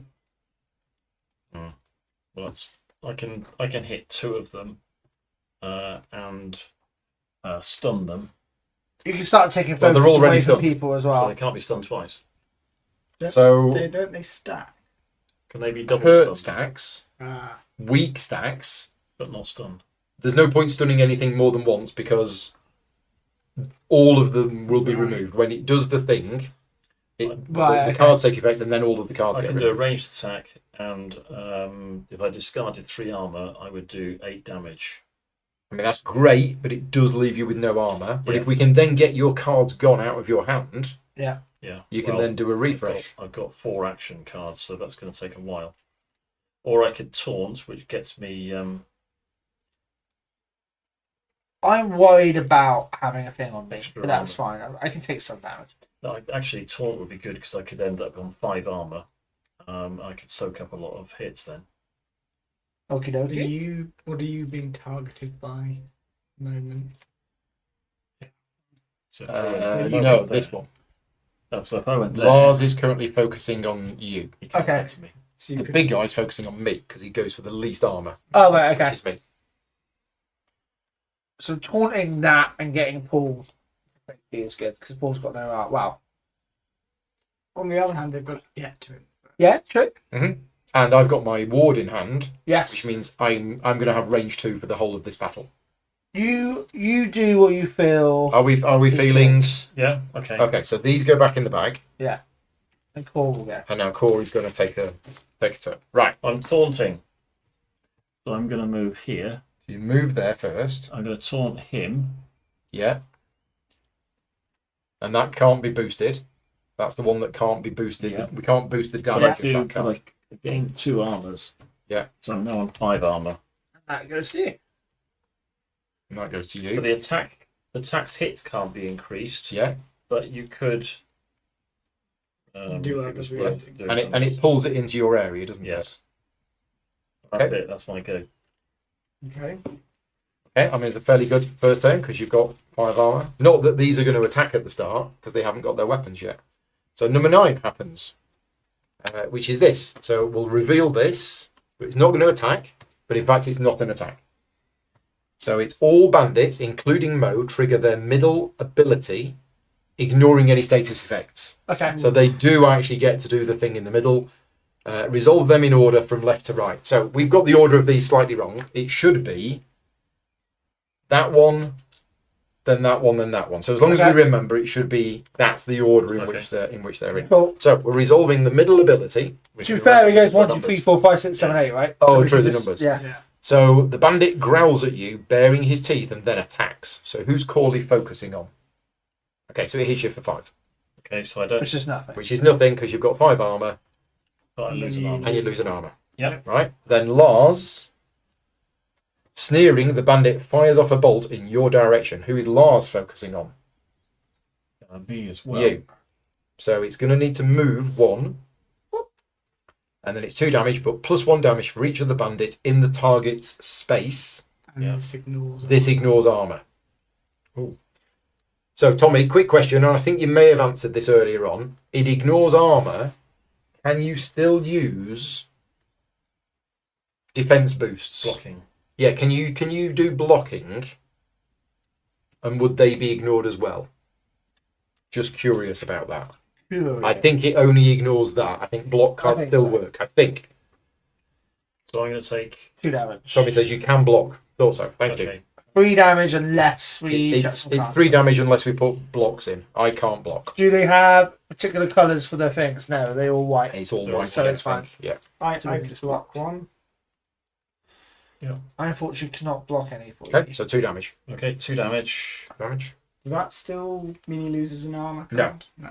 'Cause Yeah, I think it ignores armor, so you So I don't don't- you don't lose an armor. That's Yeah. cool. And then Mo, a wise guy, eh? Melee attack of 2. Who's Mo focusing on? Me, I believe. So he moves towards you. I think Or there's closer. there. Okay. In fact, it's the same. Yeah. But he can't attack you Cool. because it's a melee attack. So We will go here just because then they're not together. Yeah, and it's the same distance. Yeah. So, okay, that wasn't too bad. That's okay. Are we gonna use a fate again? Or are we okay? I think it's okay not to. I think save that for if we're in a. Yeah. Well, we are getting them, and they're there at some stage to be used. It's fine. We can Let's not use it. crack yet. on I and think use let one. them be stunned. a bit Seems more. good. Okay. I'm tempted to use one. Okay. We've got Although- the Jade Cat as well. Oh, we got the Jade Cat. Should we use the Jade Cat? But Mark will be so sad if we use the Jade Cat. Well, we can use the Jade Cat. Okay. Should we use the Jade Cat? I suppose. Okay. Say your goodbyes. To the Jade So we're going to smash the Jade Cat into a million Yeah. pieces. Okay. Throw it on the ground. And draw 4. There you go. Me. Now you can make them Do my thing. make them pay. Make them pay. So, So, oh no, you don't have the card in hand. no, I do. Let's So- go. That's gone. I'm going to do Testamel. Well, I'll read the text for this. Yeah. Roland murmurs a quick prayer to the spirits who came before him. If we be worthy, let us show our strength. Every flame in the area suddenly surges forward. That's cool. All enemies suffer 1 damage per status on it. So there's There's him. 3 for him, 2 2 for for them, him, and 3 3 for them. That's a good. That's a good And I start. get to do a action afterwards as well. So that's free action. That was a free action. Yes. Nice. So I'm going to then move. I'm going to throw a bomb at Malcolm. I could wait until there's more together, but I think Malcolm's going to try. I think we could get them into one space. Has anyone got a movement for me? If you were to play a blue card, Yes, then yes, I could boost you and give you an extra movement. that'd be lovely. Okay? Let's do that. And this is one of the things that caught me out when I was learning the game. These boost cards that give another player a movement, you can't just say, oh, I'm going to play it to give you a movement. It is a boost card, so I can only play it when the player is playing an action. So what's going to happen is Marcus is going to play a blue card as an action. Yep. Which is I am hammer going to boost that action by giving him a movement, but he can do that movement before or after he does that action. Can anyone boost me anymore? I've played my boost card. Thank you, so sir. I So kind. cannot. That's fine. I can't boost your movement. No, my movement is fine. I'm just attack or anything like that. If you I want can to help boost out. your attack. Yeah, sounds good.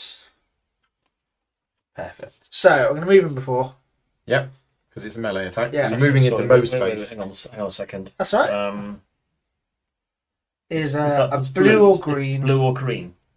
Either Well, one. if it was green, I could. It's blue. It is. Okay. blue. You declared it was blue so that I could Yes. play this. Okay, in that case, I believe you I'll have boost to it by declare one. what colour it is. That makes sense. Can't be both. So I don't believe so. I think you have Boost to you declare by- when you So, hammer tongs. Roland rears back to swing his hammer, and with a flash of fire, he is next to his enemy, striking a random.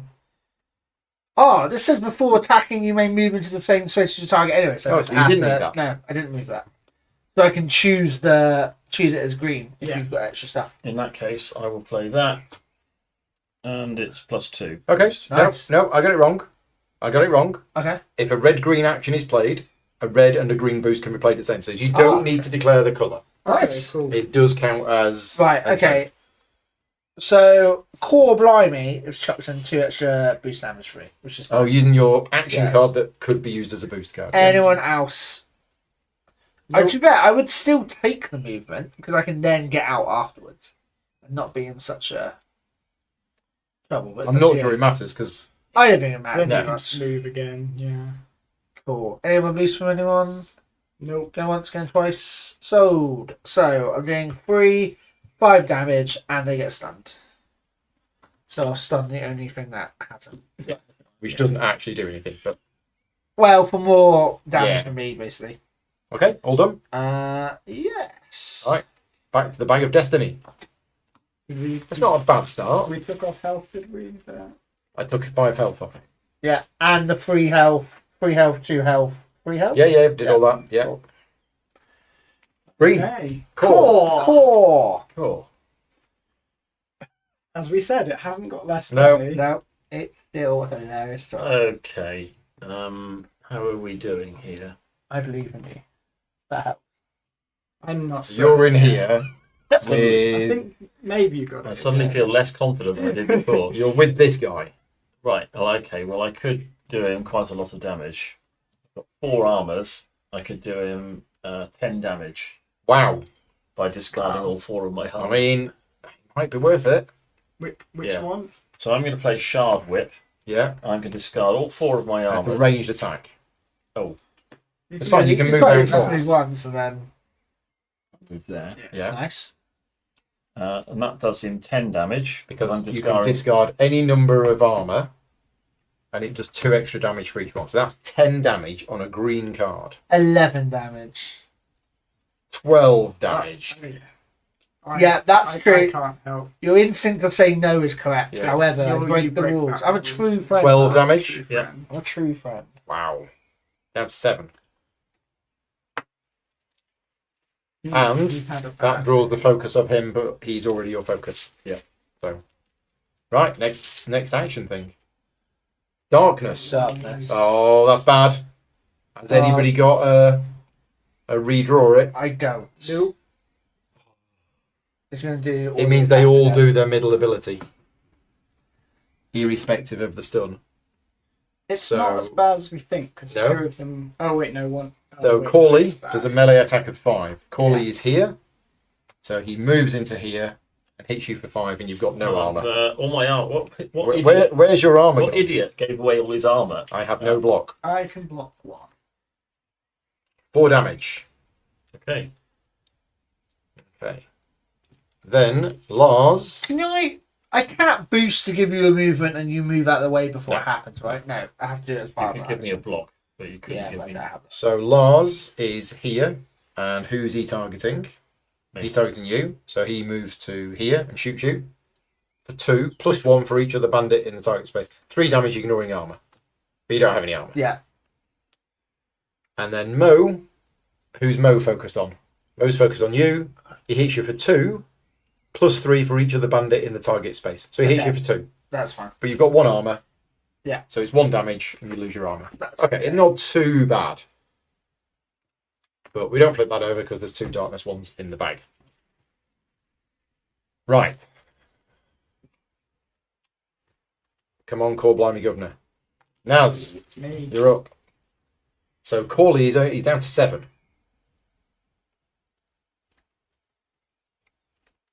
Right.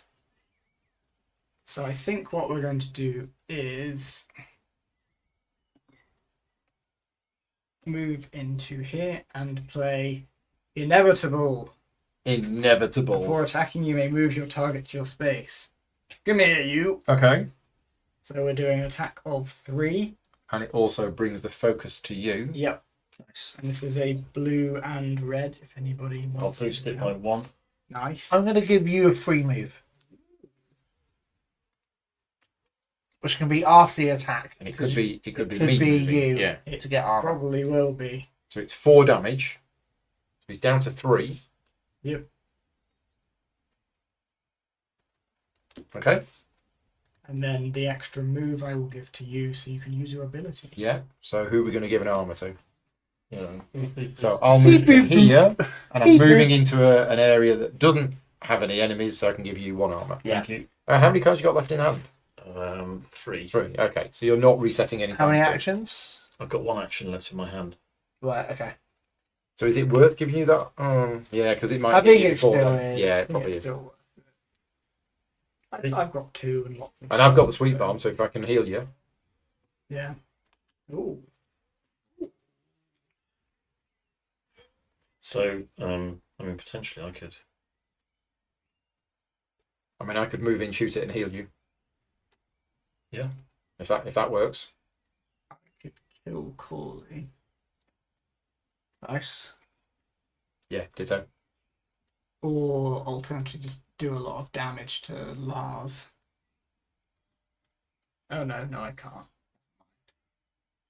I mean, Pete's down to 5 health with only 1 armor, so I I- can give him an extra armor and I can heal him for 4. I've got my attack that means I can discard enemy chits, Mm-hmm. which is also quite nice. But Yeah. what was your thing? I can heal him for 4 and I can kill Corley. That would be That good. sounds better to me. Okay. So I'll go. The first thing I'm going to do is put my ward in, which is Eyes of the Huntress. So I've now got Rage 2, and that's a Nice. free action. Then I'm going to move, and I'm going to move to here. Yep. And when I move, I can give you an armor. Because I've moved into a space without a... And then I'm going to play this, so you get 4 health back. Nice. This is a free action, and it's disposable. So It gets removed. it's from the gone. game. Yeah, gone. Well, it says after the battle. Oh no, sorry. After you play it during a battle, battle, not yeah. after the battle. No. Selective During reading battle. pool. And then I'm just going to shoot it for 3. Yeah. So nobody needs the boost or anything like that. Nope. It's just 3. Goodbye, friend. So Corley is gone. So where do these go? So that's the thing. I'm just going to check that because we now have 3 enemies, and it says, right, when an enemy is defeated, if there are any other surviving enemies, transfer the ability tokens from the defeated enemy to the surviving enemy whose sheet is furthest to the right, which is that one. Right, okay. Ability tokens should stay in the same area when moving. Yeah, there you go. Gosh. This one suddenly is much more likely to trigger. Yeah, Mo might be a problem, but it's fine. And have we got his head?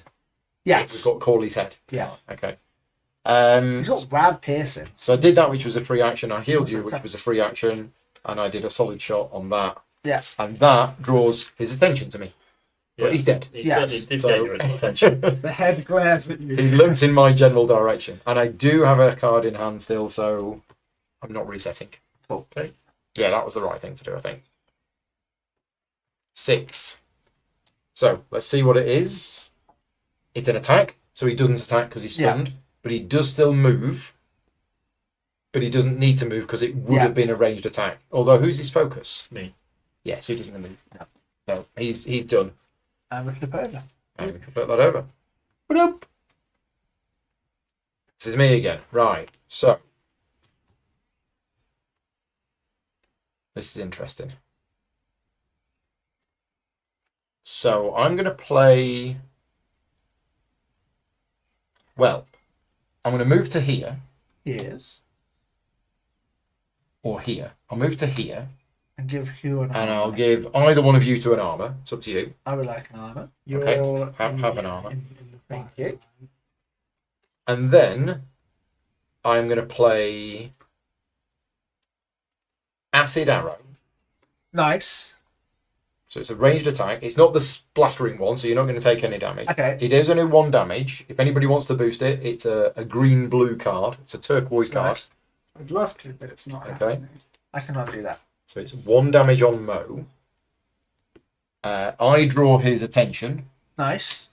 but then after attacking, I put hurt on up to 3 of my target's active abilities. Oh. Nice. Nice. So he's basically burning from acid. Nasty. Remember, stun doesn't stop text abilities unless related to attack. Yes, and that was That's what that we've was been just an attack. Now, Yeah. at the end of my turn, no action cards. The lantern. So the lantern charges, and I get 7 new cards. The ultimate. Right. What's in the bag of power? Health. Now, just before we move on, I have an exhausted card, so let's time to explain how these work. When you do what I've just done, which is if you don't have any action cards in hand, you discard the rest of your cards and draw a new 7. If you had any exhausted cards in your hand at that point, then you take 1 damage for each one that you would discard in that way. If you are able to discard one of these cards through any other means, it's fine. So if somebody gives me an ability and allows me to discard a card, I can discard it and that's fine. But the next time I reset my hand, I will take a damage because the exhausted card is in there. That's how those work. Right, so we've drawn the heart. Well, I can do 2 damage and stun. I can do 7. Cool. I can do 5. Okay. Do a 1 damage stun and get rid of enemy chits. 7 is looking Seven's persuasive quite at the good. moment. 7 is pretty good, but I've just taken a turn. You've got 2 turns left. I do. You've got 1 more spare turn as well. I think it's... Yeah, I think anyone can go now, maybe except for Core. It's up to you. Because, Although if I did go, I would be resetting because it would be my last action. yeah, but Right. then me giving you that armour was then... Exactly. Yeah. So yeah, maybe not me. That's what I was saying. Okay. So it's up to us, really. I remind, like I say, I can do 5, you can do 7. Can anyone exhaust? No, I can't. I've just done Can it. Naz exhaust or no? So, How many How actions many have they action got? cards you got left? I've still got 2. Yeah, me Okay, too. but did you want those 2? Because I can make you discard a card. Well, in that case, what colour is the card? Oh, This card is blue. I've got an exhausted card, so I wouldn't mind getting rid of that. Well, I was thinking, I know. play an action card, discard the other one, and then you refresh. Yes, you'd take a damage from the exhausted, but you'd get your lantern and 7 new That's cards. true. I'm good with that. I can do my probe action, which is not bad. Cool. We do that then? Okay. Okay. So So I'll you're just- going to take a go. You're going to play your blue action, which is probe. Yep. I'm going to boost that action by allowing you to discard a card. Okay, so I'll discard Shattering I'll Blow. just pop that there. Yep. Right. Fair point. Then I will move and I will strike at my enemy, probing for weaknesses. So I only do 1 damage. It's 1. Anybody want to boost that? I would love to. I Unfortunately, can't. I cannot. So it's just 1 damage, but you are stunning. Yep. And you you know might where as that well. goes. You might as well stun that. Nice. Okay. Then I get to draw up to 4 chits from the bag and I can discard 1 numbered enemy chit. That's so cool. Come on, number 1. Such a good card. Yeah.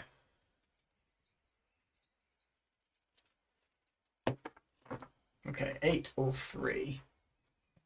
So 8, that one. I think 8, like, its ability to stun doesn't stop Yeah, I it. think get rid of 8.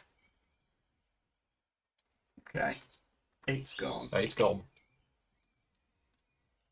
Okay. And then at the end of your turn, you have Yeah. no action cards in hand.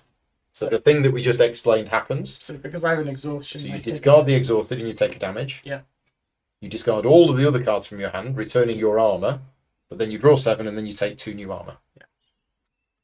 Right, Nice. back to the bag. The Bag of Destiny. Dun, dun, dun.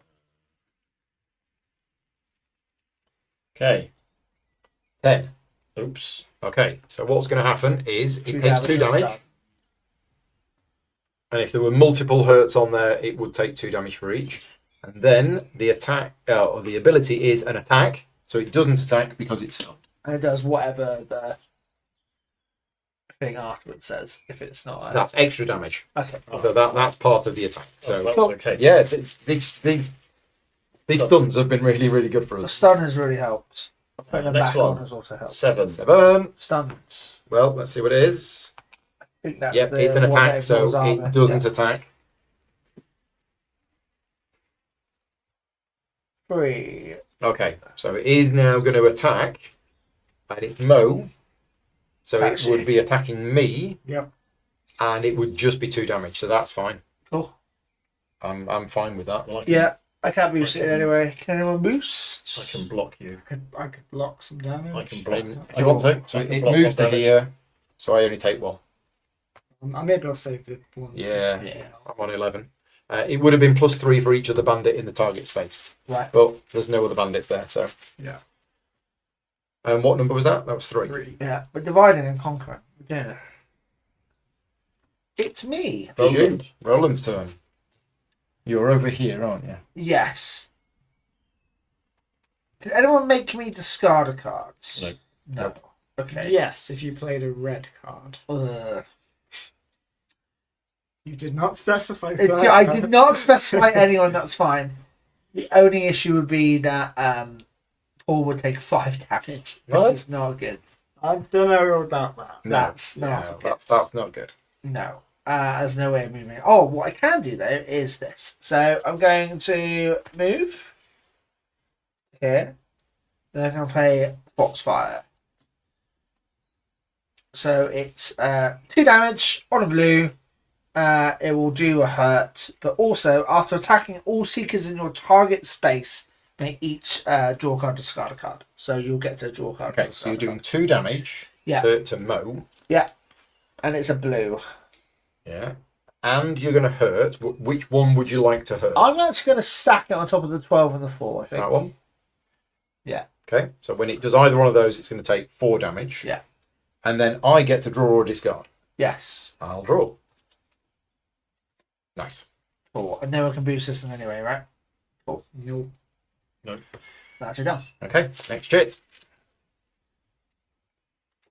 Nads. Right. So Mo's on 8. But you're in the same space as Lars at the moment. I can do either a decent green or red attack if people have got boosts. I can boost with a movement. Got lots of blocking. It's not too bad because it could move you about and give people armor, right? Yeah. What kind is that? Red, blue. Red, blue. And use your movement maybe to move like all the way across. I think I'm going to take the opportunity to use Jewel of Honor because it's Nice. better if nobody else is there. So I'm going to use Jewel of Honor. So it's going to bring the focus to you. Yep. But it is an attack of 4. It's an attack of 4. Yeah. Nice. Anything else? Not being boosted, so that's it. Just 4 damage. I think I'm going to do something a bit different. I'm going to benefit from this ability. So I can move and move an enemy with me, and then I weaken them. Oh. Oh, okay. So that's going to go... Which the one do you middle? want to put that on? So weaken will mean the that. melee. Well, this one, because the others are not going to happen, are Oh. Yeah. So I the don't, one. never mind, they're not going to bother. You can. Yeah, have he's them not- instead, he's got not armor, great. So yeah. So The I'll. only thing is putting them on because I've got stuff that does better for statuses. So Yeah, but I've he's only kind got of one got fit him left. mostly locked down there, Yeah. I think. So I will This one's move got to 6 shifts here, left. He's only got 1. and somebody can have an armor. One of you. Well, you're about to reset, aren't you? I'm probably about to get hit, but yeah. Can you give yourself an armor? No. Give it to somebody else. Another thing. There you go, Matt. You can have an armor. Me? Yay! Okay, right. Who's next? Oh. Nazi's lantern is charged. Yes. Good point. Yes. Thank you very much. Well spotted. Oh. No. Time track. Oh yeah. So it takes 2 damage. Yeah. But then all the bandits trigger their middle abilities, starting with this one. So Lars is going to shoot. Who's he going to shoot? That should be on me. So he can't shoot you from where, because he's in the same space. So he moves away, and he deals you 2 damage, +1 for each of the bandit in the target space. This attack ignores armor. it takes 2 damage. So 2 damage coming in, but actually I'm going to block it. There you go. Okay. Nice. You don't take any. Oh, right. And then this one, Mo, who's he focusing on? Me. Yeah. So he moves into here. He deals me 2 damage, but it's not boosted because there's no other bandits in my space. I'll block one of them. Okay, so I take 1. I can block another. So I take none. Okay. Well, that's all right. But then we have filled the time track. So everything resets. Oh. Nice. No, not nice, because these all come back. There you go. On the flip side, ours come back. Yeah. That's true. And I think there were more of theirs. I think that's the first time track we've had. That's the first time track we've Yeah. had in 5 games. Okay, ready? So this fight's gone on a bit. Yes. Unless are we going to use one of these? I think we're okay. We're okay at the I moment. think Right. we're okay. We'll see Okay. what happens. Number 2. 2. Yeah, so it hits me for 2 damage. Yeah. It's as You simple as could that. take 1 if you wanted, right? But it's Oh yeah, probably you've not. got your ability to take damage, but I'm fine. I'll take the 2. Okay. Cool. Yeah. I'll save that. If that's all he's doing, hitting me for 2, I can Yeah. take that. Okay. Next. Roland. Roland. Okay, Go Roland. so I'm going to throw my bomb. The only thing I have left. At last. No, no, I will not clarify. But just Hang on. Did you? what? Oh, it's an act. Yeah, sorry. Yeah, so it's a weird one because of where I have to be to do it. I can't actually move into being base contact with anyone to use the bomb. Yeah. But So I don't think we there's need no to. point doing it first. No. So So you throw the bomb. throw the bomb. It's disposable, so it's gone. Yes. It will deal 5 damage to all enemies. Well, in no, that it actually only does 5 damage to one enemy, but it does friendly fire. No, So it's this got an area on it. Oh, that's an area. That Right, is okay. an So area it means as well. So everything. it would Right, deal okay. all enemies, Yes. but it's also got friendly fire, which means it does it to Yeah. friends as well. So he's down to 5. So the bomb's gone. The bomb's been used. My lantern flips. You I going to go back move up and to use 7. sweet balm on yourself or somebody else? I can't because I don't have another action. Yeah. I have to use it first. But there's no way of using it. Cool. I'd save it Yeah. because Yeah, I fine. think we're almost. It's a white If card I as get well. a go, one of them's dead. That's what I was Your saying your before. lantern's charged as Okay. well. So Yeah. 3 of us have charged lanterns. If our chits can come out, we've done it. Yeah. 3. So again, that's 2 damage on me. That's fine. Okay. It just hits me. 2 damage. Done. Nice. 4. What's that? So it takes 4 damage. Nice. 2 hurt. And does That is not an attack. Right, okay. So it does trigger. Return any enemy chits numbered 1 to 11 to the bag. That's unfortunate. And then every bandit gains a health. Oh. Well, that's good. Okay. Right. And again. 10. So he hits me for 2. Okay. I said I was fine. Well, I Do you can want me to start take defending one? Do you want me now. to take one of those? No, it's okay. You can defend. Okay. I want 6. Okay. Because these are only dealing little bits of damage. Naz. Naz, can you kill something? Well, you've got your lantern. Yes. Does anybody have a boost? Yeah, I can give you boost to give you a card. Or discard a card. Not damage then. Fortunately Reduce skill not. level. Yeah, I mean, I could do either of those. So So you have to move into here. I don't need to use that. Oh, okay. I'll just do knockout. Just hit it for 3. Yeah. Nice. And it stuns it as well, but it's gone. Nice. Might as well save that for the next one. I can kill Lars if I Yeah, ditto. go. I can sort out Lars. Sort him out. Naz. Did it you? Have again. Cool. Cool.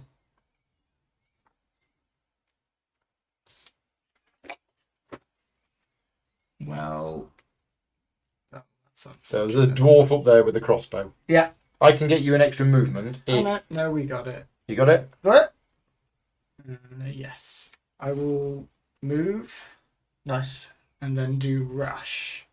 Or attacking you may. Thank There you you. go. You may move into the same space as your target. Yeah, so you charge in, And I and it's do 2 damage. I can't boost that. No.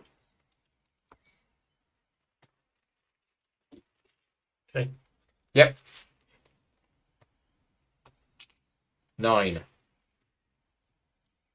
So it is that. So he doesn't move, but he attacks using his middle ability, ignoring any status effects, once for every seeker in range. So he's here, so he shoots you 2. Okay. Two. Well, you would have to move, right? It's range, so we would have to go. Here No, first. he doesn't move. Yeah. Oh, sorry. So he Yeah. can't shoot that. No, he so shoots. just he me. just shoots you 2 That's damage. fine. I can take 2 damage. Okay. Yeah. Everyone wants the rocket. It's me. I kill him. Done. Move. Boom. No, I don't need to move. I've got range 2. Oh, nice. Well done. And then we Well, you did though, right? Because you were here, so you can't see him because of the Oh, that's blocking the right. way. That's So you right. do have to move, and then If the Shoot bandits are from reduced to far. 0 health, Range. 316. The last bandit falls to the ground, wounded but still alive. You kick away his weapon and stand over him. You're well organised and well trained, I'll give you that. Someone must have sent you. Who? The bandit hisses something under his breath. Dark words of magic, and then laughs. Killian's plans are already in motion. Soon the great cycle will be complete. His body begins to shudder violently, foam bubbling from his mouth, until finally he's still. The bandit is dead. Searching the camp, you find some things of use. And if Roland is here, we get to read some extra stuff, and you would get some extra bonuses. you're not going to tell me though, are No. you?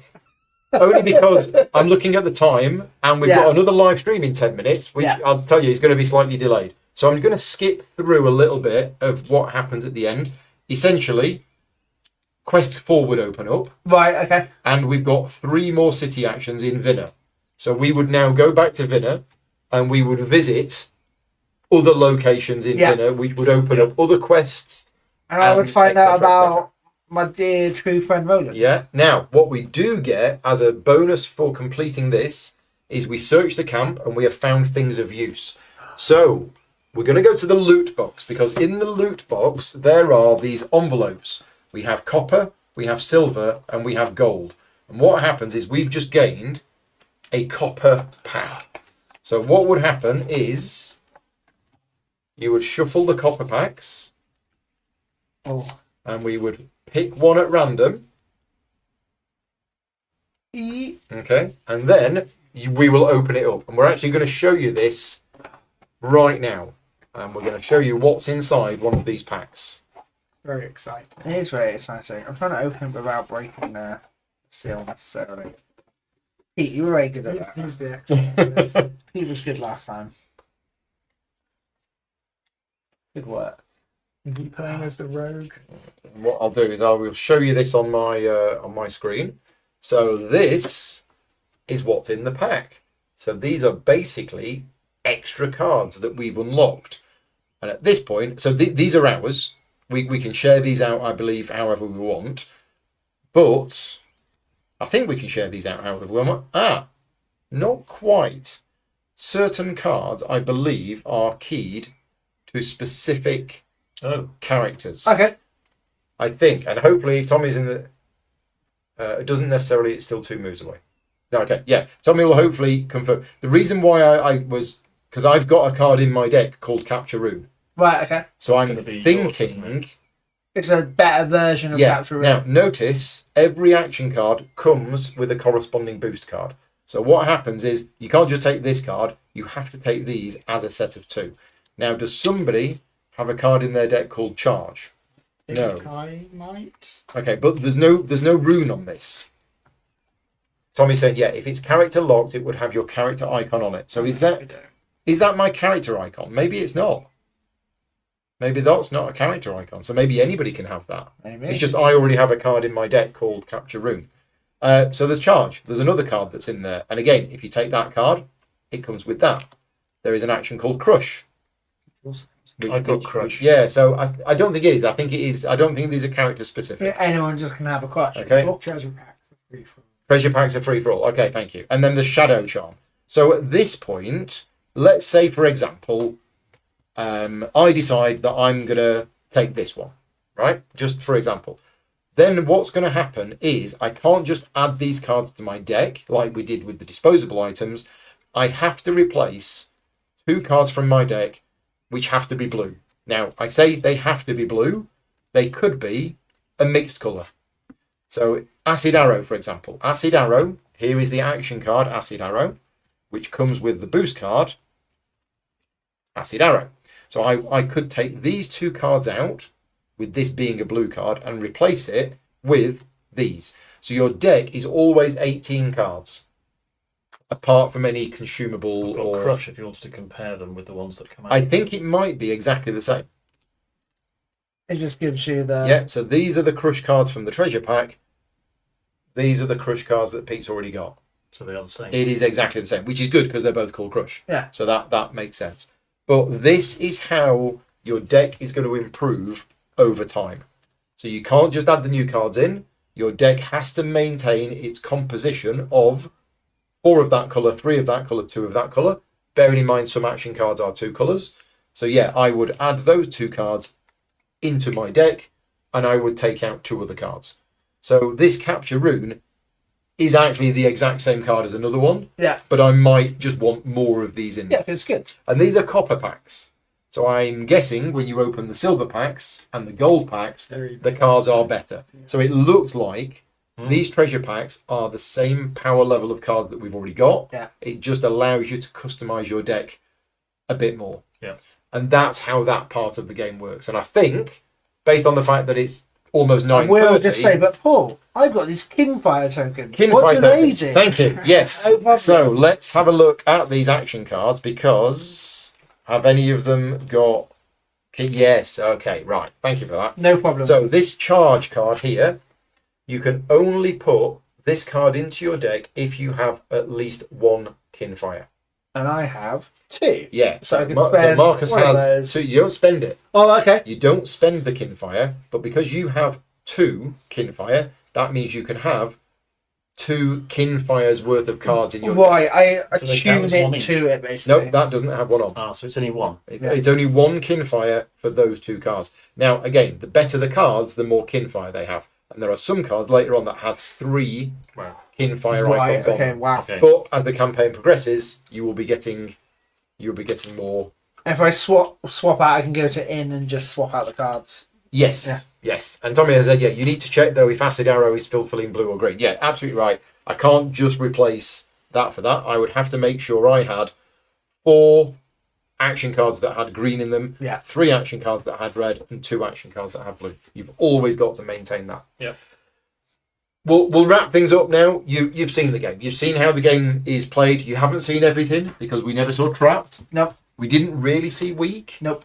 And there's actually a few bits of the game that we haven't seen. We've only done tonight quests 2 and 3. There are 21 quests available. There is a bit of a branching storyline. I don't think you'll do all of the quests if you play the campaign, because certainly quest 16 that we did this afternoon was an optional side quest. Yeah, and only if you find it. You don't, yeah, and only if you find it, so you don't need to do that one. But if Yeah. you do, there's a reward. And as we saw from the start of quest 3, it kept saying, "Oh, if you have memory 3A and if you have memory 3B." Well, is a campaign game replayable? Yes, because the next time I play it, I want to try and get those memory cards. I don't know how you get them, but you know you can replay it and just try and do a different. And I would say, route full to play. disclosure, we did number 2 and we chose the other option. We did. And it does change things quite a lot. It does, yeah. That battle was quite different. Yeah. But that's everything. So first of all, big thank you to everybody who's been watching us live, especially Tommy with the rules help. Thank you very much for that. A big thank you to Incredible Dream for sponsoring this video. Because it's a sponsored video, we're not going to do a round the table discussion, which we normally do if it's not a sponsored playthrough. We obviously do have our own personal thoughts on the game. We're not completely clueless zombies, but we won't be sharing them in this video because it is sponsored. Hopefully, though, by watching us playing the game, you've got an idea about whether it's the kind of game that you like and whether it's the kind of game that you wanna buy. Now, one thing that I will say though, most of the time when publishers ask me to cover a game, it's because there's going to be another Kickstarter or there's going to be another print run or whatever. I'm not saying there isn't for this game, but there is no immediate second printing or what this is the second printing, next printing. When I spoke to Incredible Dream about this last week and I said, can you tell me why I'm doing this playthrough video at this time? Is it because you're announcing something or you've got something coming up? And they said, no. We make our games and we don't just want to make our games, publish them, print them, make the money and then move on. They want to continually support their games. And I've just built up a new working relationship with them. So they've agreed to do this playthrough video. So there you go. It's there. And if you like the game, go out and try and buy it and find it and see if you enjoy it. But yeah, that's everything. Thank you very much to you 3 for joining me. Thank you. No, thank you. We will be going live in about 15 minutes time with the other game in the Kinfire series, which is Kinfire Delve. But give us a minute to grab a cup of tea and put this away and we'll set that up. We'll be back in 15 minutes. Thank you very much for watching. Thanks, everyone. We'll see you soon. Bye-bye. Thank you.